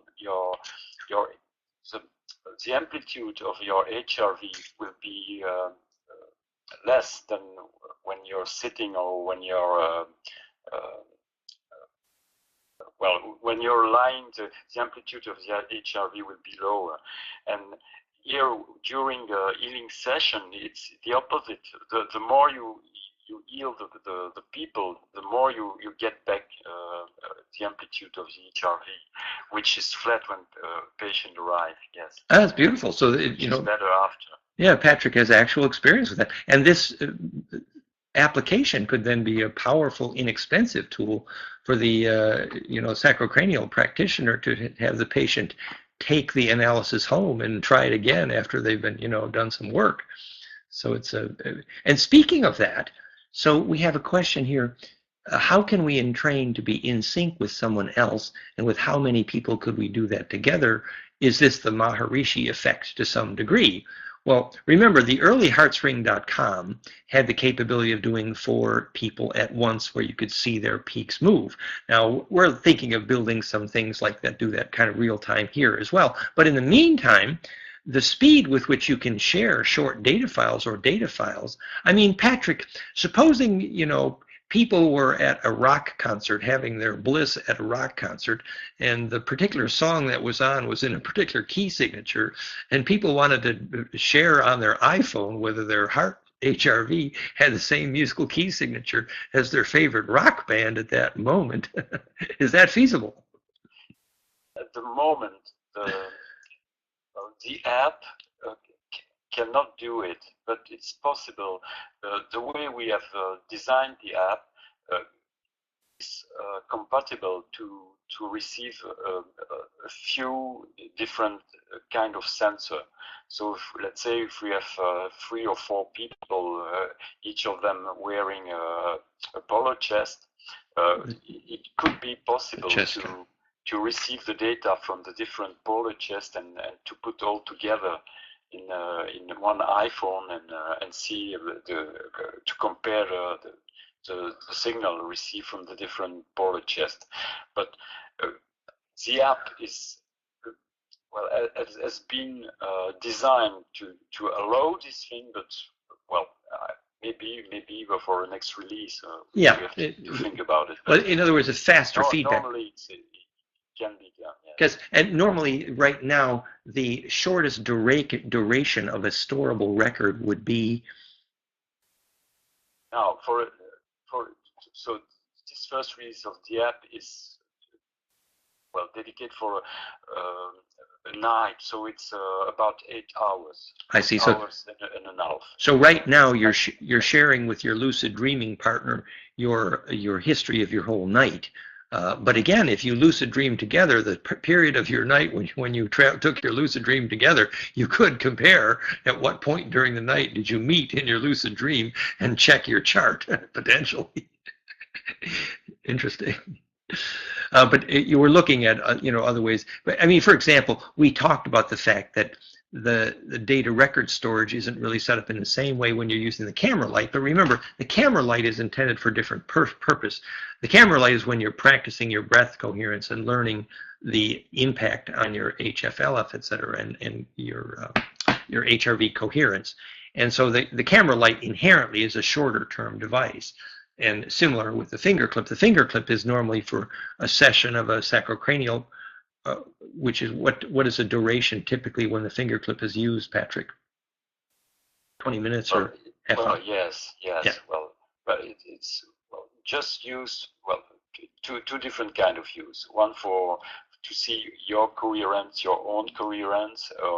This is for personal use, and the other use can be for practitioners. But yes, one session, half an hour, I think something like that, yes. I mean, the nature of the fact that each transducer is suitable for different intervals is just the nature of the hardware. I mean, you can have a lot of fun with the camera light, seeing your heart harmonics, but that is the kind of thing that you're only going to want to have on for, 5, 10, 15 minutes or something, because you have to be reasonably still. The finger clip's perhaps a little bit longer, and that's why the sacrocranial practitioners use them too, but you're not going to wear that overnight because it's susceptible movement. No, it's not possible because it's still sensitive to movement. Yeah. So the camera sensor is very, very sensitive to movement. You got to be fairly still.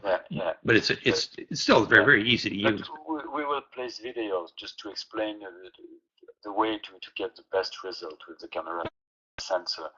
But the finger sensor is also related to movement. So, but less than the camera. We actually had some people with our finger clips on the heart tuner that you could actually do a very slow dance and measure your heart harmonics while dancing slowly, as long as your arms were relatively still. I think if you move slowly, you could probably do some fun stuff with a finger clip. The point to be made about our new application is this becomes something of a Cadillac in the fact that with one application, iThrive, you can do all the transducers and therefore have the best of all worlds. That's the intention here. So yes, now we had some questions that we ignored here. One question was, how do you minimize electrosmog when using this app with the electro devices?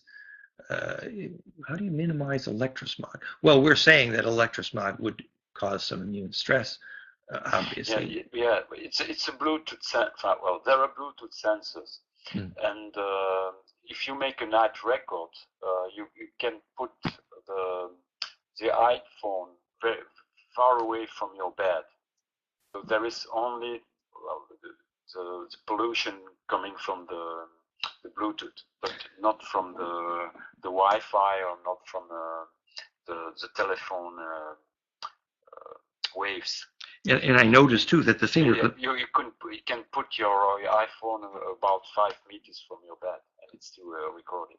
And with there's different types of Bluetooth. This is the low power, which is therefore least disturbing and least electrosmog as well.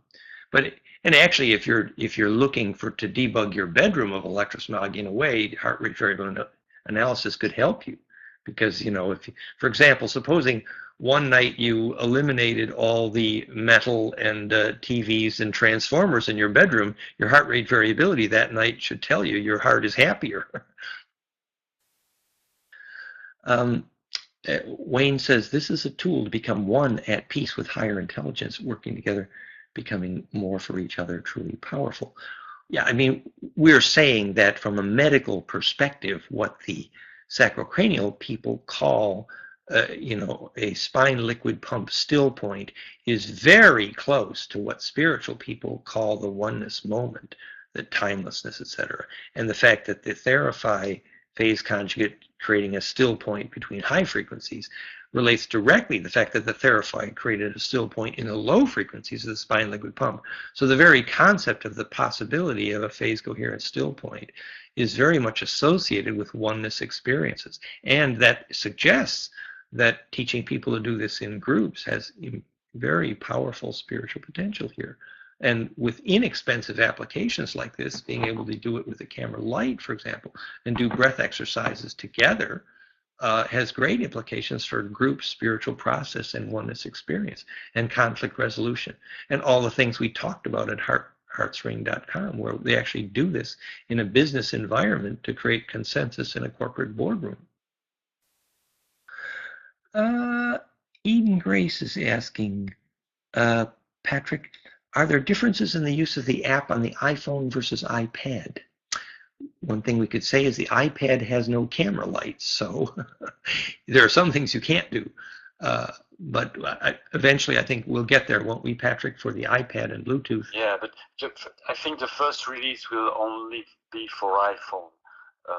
And then we can adapt it for iPad. We still have to check, but we didn't check yet on iPad. In theory, actually, the chest strap and the finger clip should work well on the iPad, so we would hope to be able to bring that on fairly soon.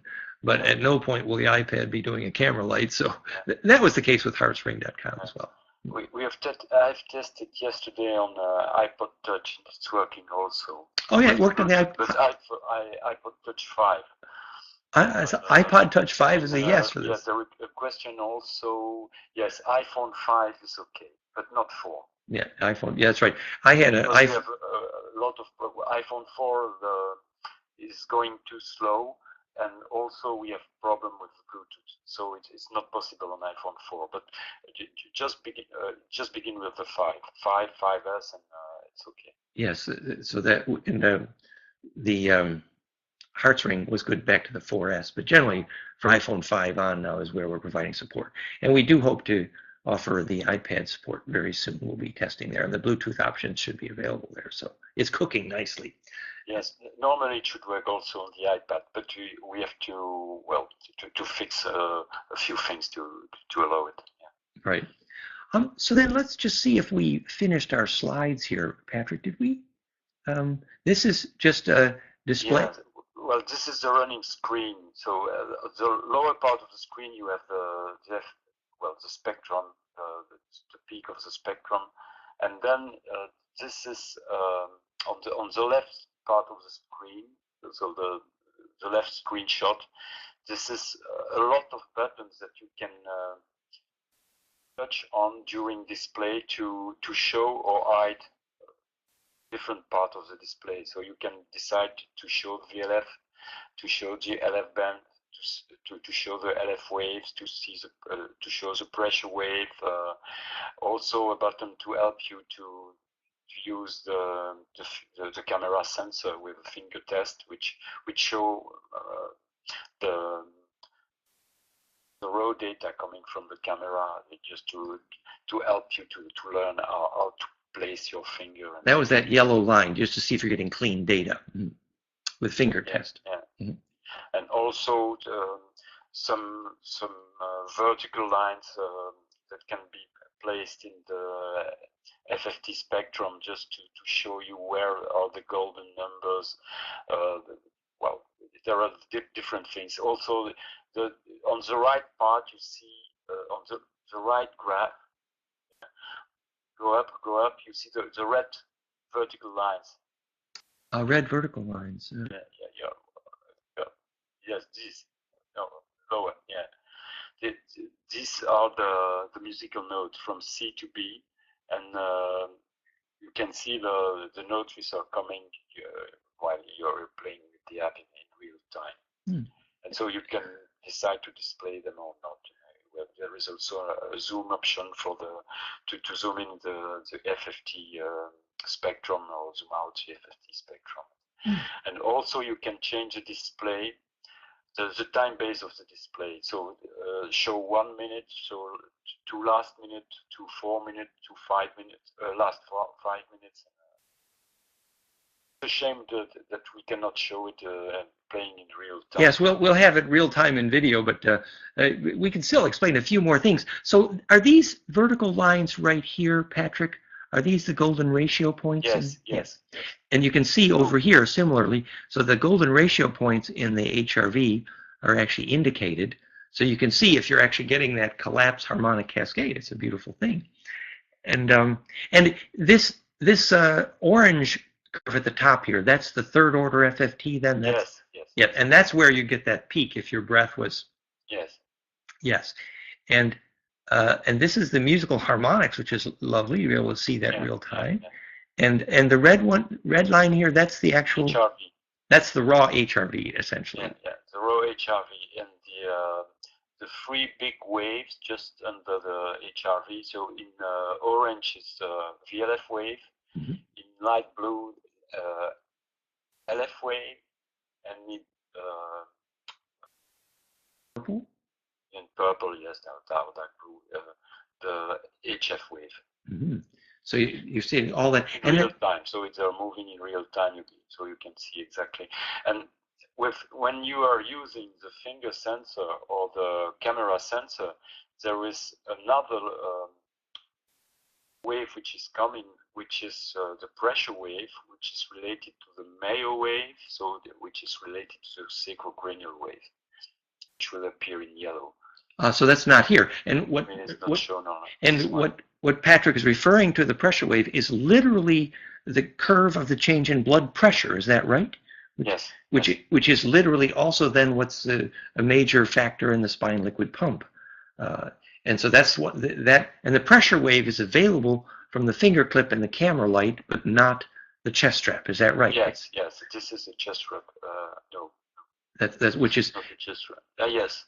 This is a chest wrap record playing back. Yes. Yeah, which is why you don't see the pressure here. Yes. Maybe you could explain but what. It will be available for the finger sensor recording. Yeah. Maybe you could explain why it is that the light sensor of the finger clip and the camera can show you this pressure, the blood pressure, whereas the chest strap, no. Maybe it's very interesting. Because the chest strap is just sending the beat-to-beat intervals. That's all. So each time there is a new beat, the chest strap sends the information of the time between the two last beats. Which is it's a simple electrical transducer, whereas the finger clip and the camera are using light penetration, and that enables you to see blood pressure because there we can get the raw data. And the raw data tells you blood pressure because it's so cool. Because it's actually blood pressure and the curve of blood pressure and the curve of vasodilation is related, right? That the fact that the blood pressure increase is then moving the blood to the surface. Is that right? Or how would you say that? Yes, in fact, the size of your vessel, which will move related to the blood pressure inside the vessels. And so as the light is passing through your finger, the movement of which is induced by the pressure inside your vessel will also move a little bit the tissue. So we will have a shift in the wave we are getting from this kind of sensor, and this shift of the baseline is related to the movement, the micro movement of tissue, which is related to the variation of pressure. We have made some tests with a very expensive device in the hospital, which is measuring the variation of pressure of the blood vessel, and we have a very beautiful correlation between the finger sensor and this big device which is called the FinaPress. It's fabulous that. Here you can see in yellow that Jan is showing. In yellow, the yellow curve is your variation of blood pressure. And it's all coming back. And I have my thumb on the light, and I'm getting pretty clean data. It's amazing. And the fact that Patrick has actually done the correlation studies with his sacrocranial group practitioners to correlate the fact that this pressure indication from the camera light corresponds to very expensive hospital data acquisition means that we can get blood pressure data powerfully and accurately with a very cheap iPhone app. This is another aspect of the breakthrough here. It will not give us the value of the pressure. Relative the correlation is between the variation, so the wave, which is in the pressure. We're getting relative and not absolute. The pressure, there is a beautiful correlation with the big device, the FinaPress.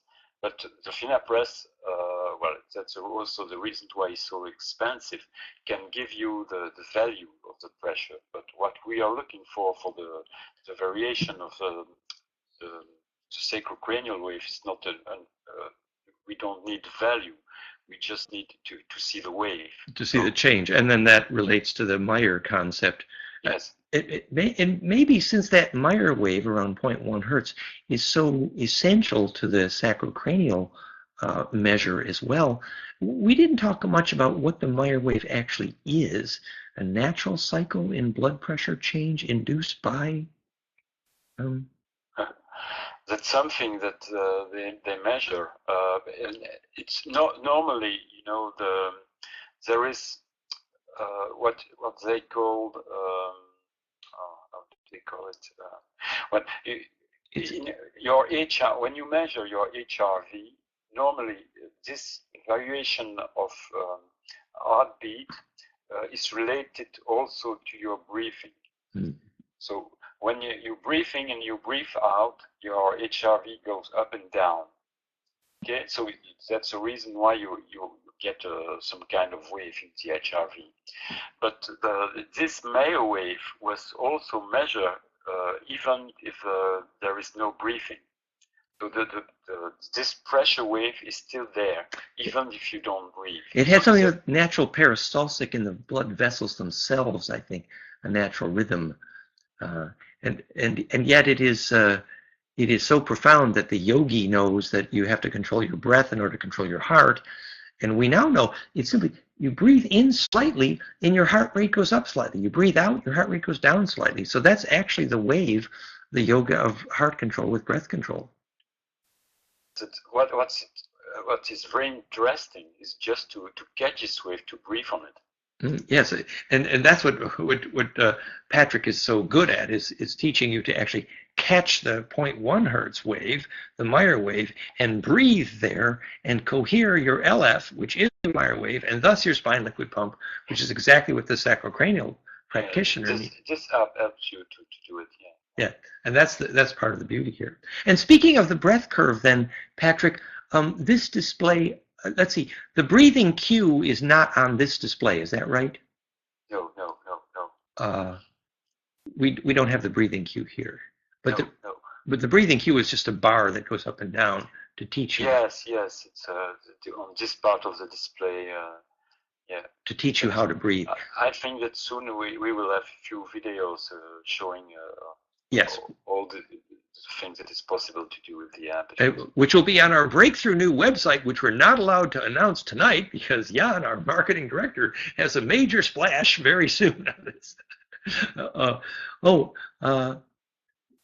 Work in progress, not much. Oh, yes, so Jan is saying here that you can go to iThrive.com and you'll see an intro. The details of these films and all the things that we're talking about will be there in January, coming soon. So coming soon, but the iThrive.com website. And notice iThrive is without the I, which is how a speed reader would read iThrive, which is what Jan is, a speed reading teacher. No, but also you see iThrive without the I is ithrve.com, which is iThrive. So it's an HRV app. So the point is the website will include all these things very soon. And right now the website is just introductory, but it is there. And Jan is allowing us to announce it tonight. Thank you, Jan. We're excited. Jan is a state-of-the-art manager for marketing release and Google ratings, and he's leading our public relations movement here. So thank you, Jan. He's also the marketing aesthetics expert of the team and many other things in London. Thank you, Jan. And Jan was there with our meeting with Patrick. And is it a question about the memory for an 8-hour session? It's 1 meg. Oh, yes. So, yes, there was a question about do we need data compression? And actually, HRV data is not that data intensive. So as Patrick is saying, about 1 meg will store 8 hours. And that's not too bad, actually. That's pretty respectable for 8 hours of data, I say. Eventually, we might be looking at other forms of compression, but very respectable. And so you can pass that data around meaningfully. You know, you can send a 1 meg picture. Why can't you send 1 meg of data to your lover to find out if you had your night together in your lucid dream state? Other questions here. Could the app be linked with other Bluetooth fitness wristbands such as Fitbit? Could be, but we have to check. The problem is that each kind of sensor has its own, data. It's quite. Normally, most of the sensor should have the same kind of data, but unfortunately, it's not the case. So we have to try to and sometimes to adapt. We have a. It depends, but we first of all we want to be sure that our app is perfect with the two sensor. The three with the camera sensor also, and then we can add a few sensor later on. We have a Bluetooth interface wizard, Filippo, who's on our team from Portugal, and we want to acknowledge and thank Filippo for being so wonderful here. And he has set up algorithms now which can determine if there's multiple Bluetooth sources, and you can actually pick between your input devices, which will be true of the polar strap and later will be true of the finger clip. But then that puts a discipline in place in the software eventually to input other Bluetooth devices as soon as we check on their compatibility. So there is a variety of those, and in future versions we envision that. But even initially, to be able to do 3 input devices, that's pretty breakthrough here. Chris says, does the breathing pattern show for phase conjugate breathing? Well, what we're saying is phase conjugate breathing is a golden ratio cascade in the breath. And Patrick has spent many hours on that one, haven't you, Patrick? And you said you found it happened more intuitively than when you actually programmed. Yes, the best results are, in fact, are intuitively, yes. Because when you get, that's the problem that Dan was explaining according to ART-MAT mistake. So if you have to follow your body, and the more you follow the response from your body, the better the result you get. But the app helps you also to go step by step to these things. But you did put the capability to do a golden ratio breathing cascade. Yes, it's in it. It's in there, so you can actually. We get good result also, but the best result are when you have learned to feel it and to breathe from it. Yeah. Which is to find your own still point. But you can start by actually programming a golden ratio breath cascade right in this app. So phi ratio breathing is there, and thanks to the many hours that Patrick spent to put that together. Next question, John Wong. Does the new iThrive app make the old Hearts Ring app obsolete, or is it helpful to use both apps? Well, the old Hearts Ring app may continue to be available, but almost all the functions are more evolved in the new app, considerably more evolved. And even the function of linking 4 people real time, eventually that will be. So gradually the new application will make the old Hearts Ring app up. For now, if you want to try multiple people at once, you can still continue to use the old heartsring.com app. The heartsring.com app will remain there, but at the top of the website will be a link to the new app, which is far more sophisticated. And by the way, the announcement is pending, but it's probably not going to be more expensive. So we're going to really reach out to lots of people this way.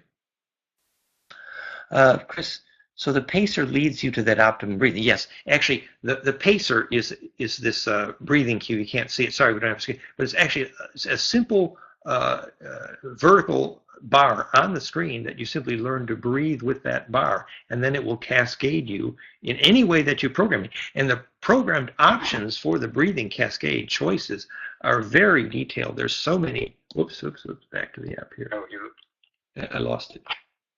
I don't know if this is the right screen. You can't see it very well here. But there's very detailed breathing cue options in the application. And so you will have lots of choices to actually use. And the discipline of following a breathing cue is amazing. It's very powerful. And that's really the yoga of coherent breathing. And Patrick has taken that a long way past what we had in heartsring.com. And by the way, heartsring.com, the programmer for that, Filippo, is a core part of the team for the new app. So we took everything there and made it better. Next question. If you lower acoustic pollution, then you're going to get a better reading. That's probably true. I personally am hypersensitive to sound pollution. And in fact, I noticed that increased with my Kundalini experience. So, and Valerie will tell you that I'm so neurotic about noise and sound and requiring silence. But it's really true. It's medically documented. You need silence for healing in hospitals. So what that just means is that the low frequencies in your body get a chance to organize. So yes, absolutely, you need the silence. And the low frequencies inside your body is your HRV. In fact, we know that the healing, in fact, this is what Sam Osmanagic at Bosnian Pyramid showed. You know, they have 500,000 people a year coming there and now, and he's shown that it's for the rejuvenation effect, which is documented to the Bosnian Pyramid. And the rejuvenation effect is related to, he measured the infrasound to low frequencies. And guess what infrasound low frequencies are inside your body? Lowest frequencies in your body, HRV and sacrocranial. And you phase cohere them, you do plasma containment, and that centripetal force is what you call consciousness and spiritual evolution and self-organization in plasma. And now the Bosnian Pyramid leader, Sam, has ordered a therapy for that reason. And Wayne is recommending the book In Pursuit of Silence. That sounds really nice. Wayne, I must check that out. Thank you. Next question. Wayne says, have you worked with animals, dogs, parakeets, etc. to incorporate criteria? Any similarities? Actually, my heart tuner app we use with dogs in Australia and horses, and they work. It's amazing. But that was with the EKG electrodes, which actually a chest strap may potentially have the possibility to. So we haven't tested it yet, but there is the high probability that this chest strap could work on a dog. What do you think, Patrick? I don't know, because I have to check. But I've had EKG electrodes work. In fact, when we were training horse whisperers to achieve telepathy with their horses by heart entrainment, we had a documented case of a lady who was able to do heart entrainment with her dog, you know. So there's a whole kind of potential here for heart whispering for animals, but we haven't tried it yet. But it's I think the potential is there, that you could measure the HRV of your dog with that chest strap. Let's see, sensitive sound, yes, is. There is a lot of potential. So what have we forgotten? Any other questions in the dialogue here? Where to from here? So maybe Patrick would like to talk a little bit about how this is a next step for sacrocranial practitioners and what they had to do before versus now. Well, for practitioners, it could be very, very interesting, because they can see in real time the display of the wave. Specifically, the LF and its link to the Meyer wave was one of their primary interests. And they had been using finger clips before to do some of that, but the elegance and inexpensive ease of data display now should be an order of magnitude more useful to them. That's the idea here. Yeah. And the nice thing is that Patrick is part of a sacrocranial group that does this work and does these correlations. And we put Patrick's website up there earlier in the link. And so this is a whole new interface to the sacrocranial community, and getting them then interested in the concept of HRV and heart coherence in a new way. So we're hoping to really do some breakthrough work with sacrocranial people. And remember, the sacrocranial literature says that if your spine liquid is pumping, it's clinically impossible to be depressed. So if we're making this 0.1 hertz coherent Meyer wave, and that is one of the key spine liquid pump frequencies, suddenly, you know, the clinical impossibility to be depressed is if you can fire up your Meyer wave LF, and it's measurable here, then your spine liquid is pumping, and then clinically, according to Upledger School in Florida, you are not depressed. The reason you're not depressed if your spine liquid is pumping is simple, because that bliss juice, that, you know, that high nutrient from the spine liquid pump is flowing into the brain. So the relationship with your sacrocranial therapy and depression, and also learning disabilities, the sacrocranial work is so profound for lots of reasons. And, you know, we talked about the spine liquid pump and the wave mechanic of Kundalini and the ventral cavities of the brain. So all that work we've done on sacrocranial pumping, which is related directly to Patrick's profession, is now available in a new way for biofeedback in the first application that links sacrocranial work to HRV work in the breath here. That's why we recognized at an early stage when Jan and I were brainstorming, we need a new HRV app, you know, the next one, who should be our wizard here? And I told Jan, I said, let's call up Patrick. And Patrick has been just such a dedicated guru. He's been on this, 12 hours a day continuously, practically? Patrick, you eat and sleep this stuff, don't you? Yeah, no, but Patrick is really dedicated here. So have we done all our screens here? Have we answered all our questions? Let's see, this screen on the, what's the screen on the right here, Patrick? Yes, it's a, well, it's in the background, the vertical, well, again, it should be horizontally, put on horizontally, but so the vertical lines are the musical notes again, and this is the power spectrum of the FFP spectrum. So, and well, this curve there, it's the number of hits on each frequency. So you see the vertical white line are golden numbers. Oh, I see. Well, this is a beautiful line because the biggest peak you see here, I'm showing with my hand, but yes, okay. So the biggest peak there is on the golden number. Oh, I see. Yeah, so these white lines here are golden numbers in the HRV power spectra. Yes. So if you got a cascade working, then you could actually see those peaks showing the caduceus, implosion, still point, the whole bit. And these buttons up here are, you can switch on various. Yes, you use different kind of analysis. So the LF peak, peak one. The first LF peak, the second LF peak, the sum of the two, display on of the keynotes which are in the background, zoom in, zoom out in CFFT. Which is the time scale display. Yeah. And we talked about this screen, and we talked about this screen. And did we talk about this screen? Yes, but no, but it's the same thing. It's this is part of a short record, short record of a few minutes, and the vertical lines are in blue are the golden numbers, and in pink there are the ratio between your biggest peak and the golden numbers. I see. So basically, again, you can see the caduceus, the cascade effect, and you're showing the power spectrum of the HRV here in colors, and the golden ratio peaks in the vertical lines. And then the top versus the bottom is the mean over the whole sample. Yes. At the bottom, it's last 4 minutes. The last 4 minutes. On the top part, it's the mean of the record. But I think it's a record of about 5 minutes or so. And so this was done with the camera light?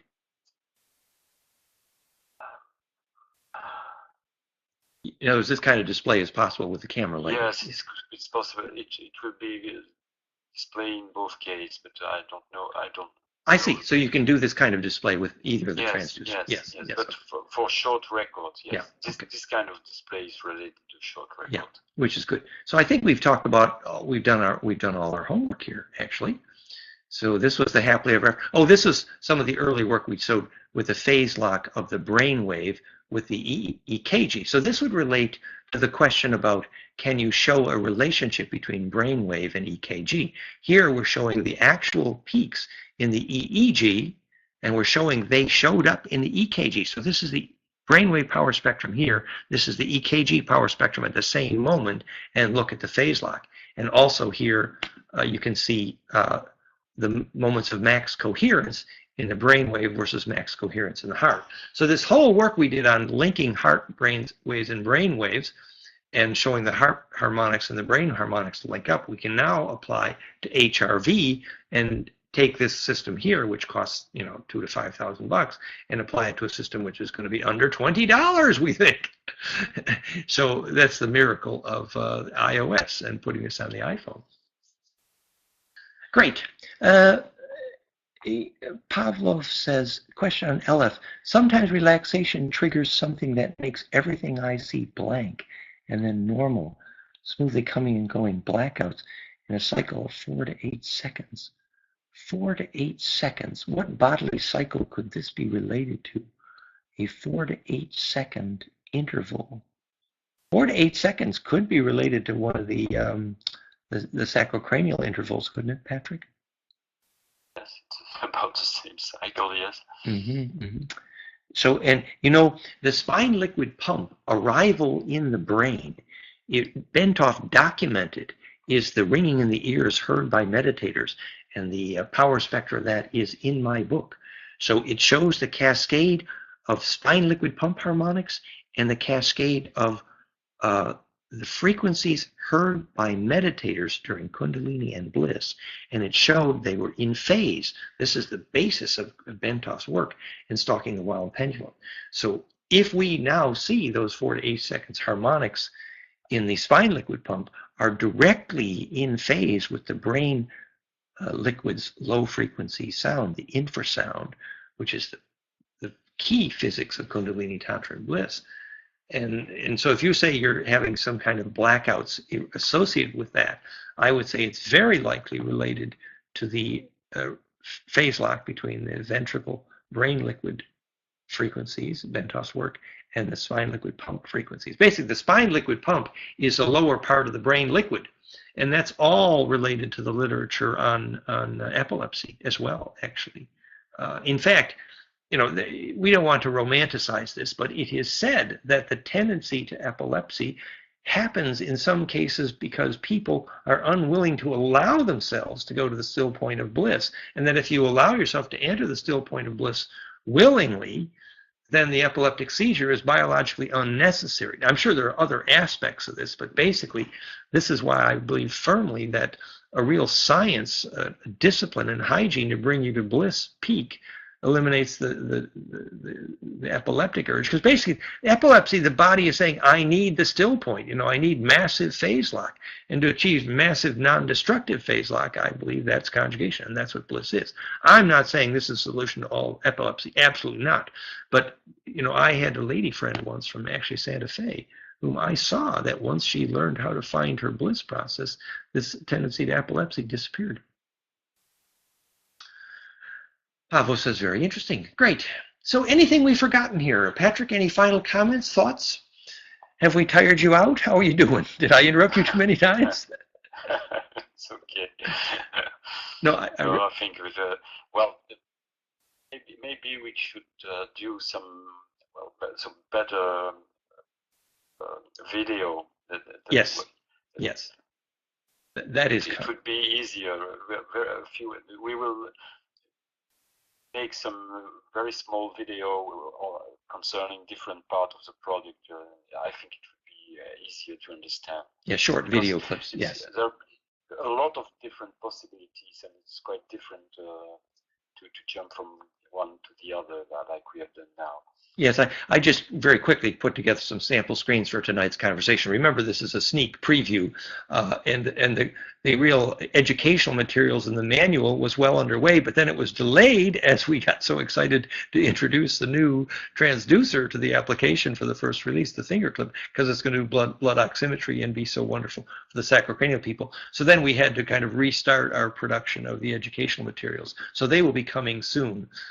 But I think this is a beautiful start on what is a breakthrough product for teaching, you know, the spiritual aspect of bliss process in a meaningful way. Starts with understanding the relationship of breath, yoga, HRV, and then the sacrocranial.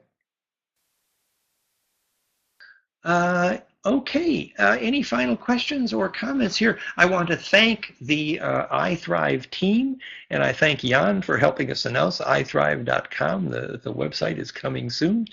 And the team, Jan, Patrick, myself, and Filippo, for working on this breakthrough HRV. As more and more public awareness comes to, you know, getting your heart rate variable and the relationship to having an immune system, to really developing your immune system, and at the same time, that's the foundation for spiritual growth and things like Tantra and Kundalini, you know, to make that education more available to the public. I think it's ideal that we bring this to the iOS world, the iPhone, in a much more powerful way, and at the same time very inexpensively, and it just opens a whole new world of understanding to people who, you know, really got their iPhones in the first place for Apple's, you know, real investment in public awareness of health and health monitoring, health training, which has a lot to do with heart and HRV. And eventually, we're visualizing we will be doing beta testing in a future version for the transducers on the iWatch. It is true there are some issues about movement sensitivity. Is that right, Patrick? Yes. The iWatch is the ideal environment in which to do something, and we are looking at that. In a future version, we're certainly excited to consider that option. We have to deal with things like the anecdotes of movement and stillness requirements and things like that. But still, as you see, the whole philosophy of Apple Computer and bringing real self-empowering health monitoring inexpensively to the masses, we think we're at the cutting edge of that wave, and so we're very excited. I mean, obviously now there will be dozens of applications that do HRV kind of thing on the iPhone, and we think we will be the Cadillac at the cutting edge. You know, so far, other applications are just mostly for athletes, and they don't even look at the health, the long-term health and the spiritual implications, the sacrocranial implications. So it's great that the athletes started to realize, you can monitor your exercise sessions, which of course we can do as well. But there's so much more that you can do with HRV once you understand the world of sacrocranial and breath training and yoga, and eventually toward, real spiritual work and Kundalini and Tantra and that sort of thing. And by the way, the original heart tuner was used for Tantra training, and we think this could be too. You could link your hearts that way. It's a beautiful thing. So thank you. Eden is saying thank you. We thank you to everybody. Any final comments or final questions? Lisa says thank you for the ride along in your Cadillac. Robert is asking a super imploder question. We can do other questions. There's no reason, no problem. How long does imploded treated water maintain its properties? The super imploder treated water was measured to still have that growth benefit effect for at least 2 to 3 days in tank storage in the UK. So obviously some days at least. It's also true that high heat and high pressure do eventually reduce spin density. That's also true of people. High heat and high pressure reduce our spin density too. He's asking what best storage vessel, plastic or glass. Glass is very good. Plastic is not bad. Metal is not quite so good because it'll dissipate the capacitance for storage. And that's true of pipes to some extent. A little bit of metal here and there is unavoidable, but in general, capacitance is better stored in glass or ceramic, or not so bad in plastic. But, metal pipes, certainly steel and aluminum would be not so good for spin density in pipes. And also not so good for your house, for the people too, dissipating capacitance. Kevin says it's always been a learning experience. Cheers, thank you. Flavio says thanks for sharing. Flavio will be one of our people working with the Therify, we think, and that's a wonderful thing for Spain that's coming up. Jane says, is Therify hardware in Atlanta ready to receive users? As we mentioned, somebody asked earlier, the Therify system amplifier and other parts arrived in Atlanta last week, but the very fragile plasma tubes came separately on DHL and were delayed in customs, but they're due in Atlanta tomorrow with Tom Deckler's site. So in theory, within a few days, we hope to announce the Atlanta site is up. Now cross your fingers that those plasma tubes arrived okay in a day or so. Wayne says, great. So with that, we say thank you. Thank you so much, Patrick, for coming, for your time, and for your energy here for the whole application. Robert says the free binaural beat seems made for PC only. My older XP gives an answer.